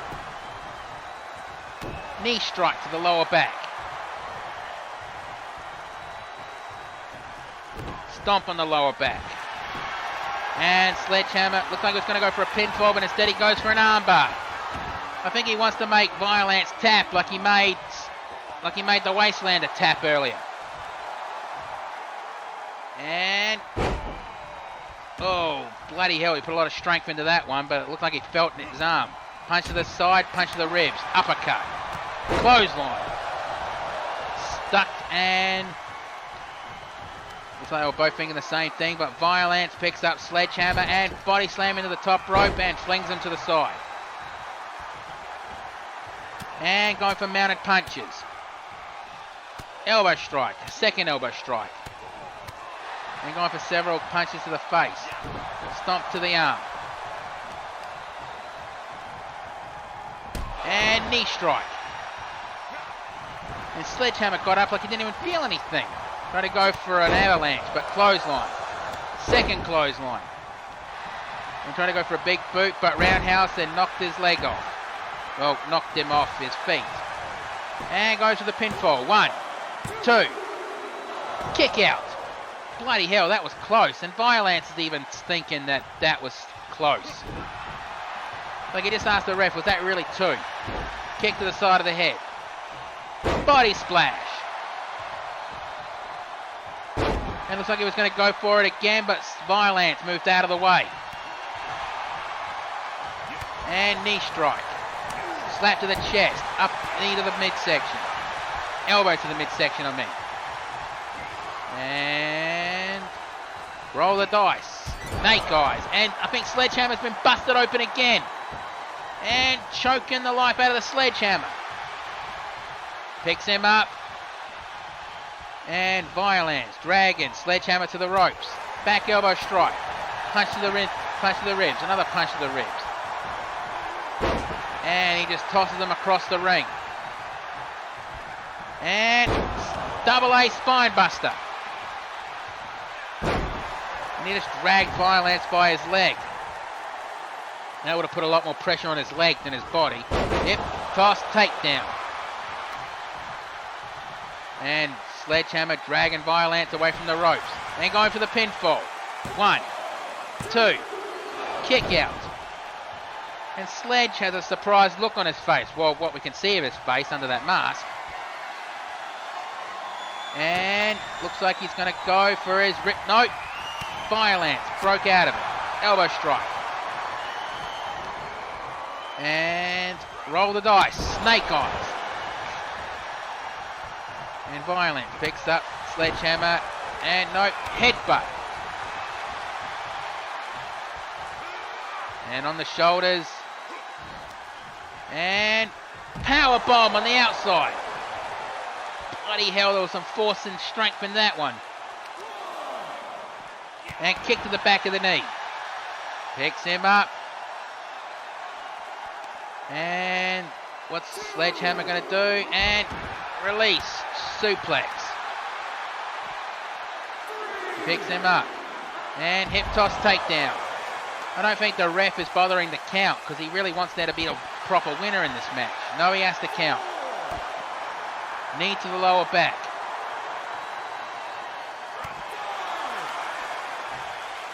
And what's he going to do here? And, oh, try to separate the shoulder.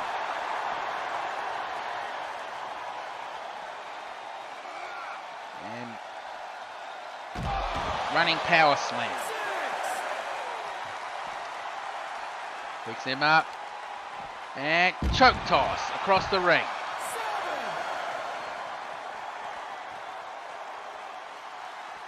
And get back in the ring, both of you. I don't think anyone wants to see this match ends in a count out. Oh shit. 9. And oh, the ref gave some leniency and told Violence to get back in the ring. And right into the turnbuckles. Sledgehammer, well, punch to the side of the head. And one arm power bomb. And goes straight for the pinfall. 1, 2, kick out. That's what he did to Ragnarök to beat him. Kick, caught, and dragon screw leg whip. Bloody hell, this is a good match. Probably the best match in the tournament so far. Running knee strike. Picks him up and over the shoulder, belly to belly takedown. And Violence picks up Sledgehammer. Looked like he wanted to go for the Alabama slam, but instead Sledgehammer turned it into a power bomb. Picks him up, and looks like Sledgehammer wants to go for the ripcord. No, he's not going for the ripcord thing. He just went for the exploder suplex. Picks him up and pump up power bomb. And goes for the pinfall. 1, 2. Oh, bloody hell. If the ref didn't hesitate on the first count, Sledgehammer would probably be champion now. And Sledgehammer picks him up and high angle spine buster. And now he's measuring up Violence for one more. And no, DDT. And kick to the side of the head, another one. And another one. He was defenseless. He couldn't even block because his arm was grabbed. 1, 2. Oh, kick out. And Violence screaming, are you sure that wasn't free? Man, this match is definitely going to come down to who wants this the most. And right onto the ropes, and Sledgehammer waits. And Violence, what are you doing? Violence, don't do this. Don't do this like you did it to Elias earlier tonight. Oh, fucking hell. All that weight on the head and the neck of the Sledgehammer. And now he's just rubbing the masked face of Sledgehammer as a form of disrespect. And stomping on the shoulders and on the arm. He picks him up. And Irish whip into the safety rail. Violence back in the ring. He's trying to get the crowd behind him. over the top rope, onto the ground. And going for some rib shots. And nope, clothesline missed. And Sledgehammer back in the ring while Violence is just standing there wondering what to do. And Violence quickly gets back in the ring. Shot to the ribs. Another shot to the ribs. And Sledgehammer body slam into the top turnbuckle and flings them to the side. I think I can hear the crowd chanting "Fight Forever." Body splash. And looks like he's going to go for it again. And he missed. And Sledge just got hit with a high angle spine buster. And collision. I think this is going to be it. Ref, count the mat. 1, 2, 3. No way. How did Sledgehammer kick out of that? Considering what the damage he's just taken. Leg sweep takedown. I'm surprised Sledgehammer's able to move, honestly. Body splash. No wonder he's a member of the CAW security team. You have to be tough to be a member of that in CAW. And a third body splash, but he missed that one. And DDT. And looks like Sledgehammer's warming up. Clothesline. Stuck. He ducked the second one. And shot to the midsection. On the shoulders. And roll the dice. Snake eyes. And a couple of stomps to the chest. Man, this match is definitely going to come down to who wants this the most. Who's hungry for it the most. German suplex released. And knee strike to the lower back. And stomp on the lower back. Rolls him onto his back and goes for the pinfall. 1, 2, 3. That's it. Oh, that was a match for the ages, and history has just been made. Let's have a look at the replays. And the Wile E. Coyote cameras. You see the high angle spine buster, the pump up power bomb. And honestly, if the ref didn't hesitate on the count, Sledgehammer would have been champion then. And the high angle spine buster again. And the stomps to the side of the head of Sledgehammer. And he went straight for the pinfall with the 1, 2, and kick out. He barely kicked out. And that should have ended the match right there, but it didn't. But let's get the official word. Here is your winner and new CAW Super Heavyweight Champion, the Ring Breaker, Sledgehammer. Congratulations, Sledgehammer. You definitely deserved that one. And I want to thank everyone for watching tonight. Now, let's have a look. Now we're going to have a look at the bracket one more time to make it official. And as you see, Sledgehammer has just captured the CAW Super Heavyweight Championship. Congrats again, Sledgehammer.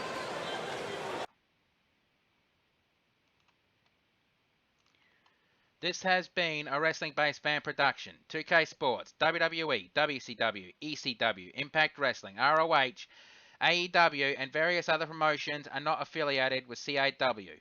The music that we used are in the descriptions below. Please support the artist. Now don't forget to like, share, and subscribe, and we'll see you next time when we start the streams at CAW Thursday Night Anarchy.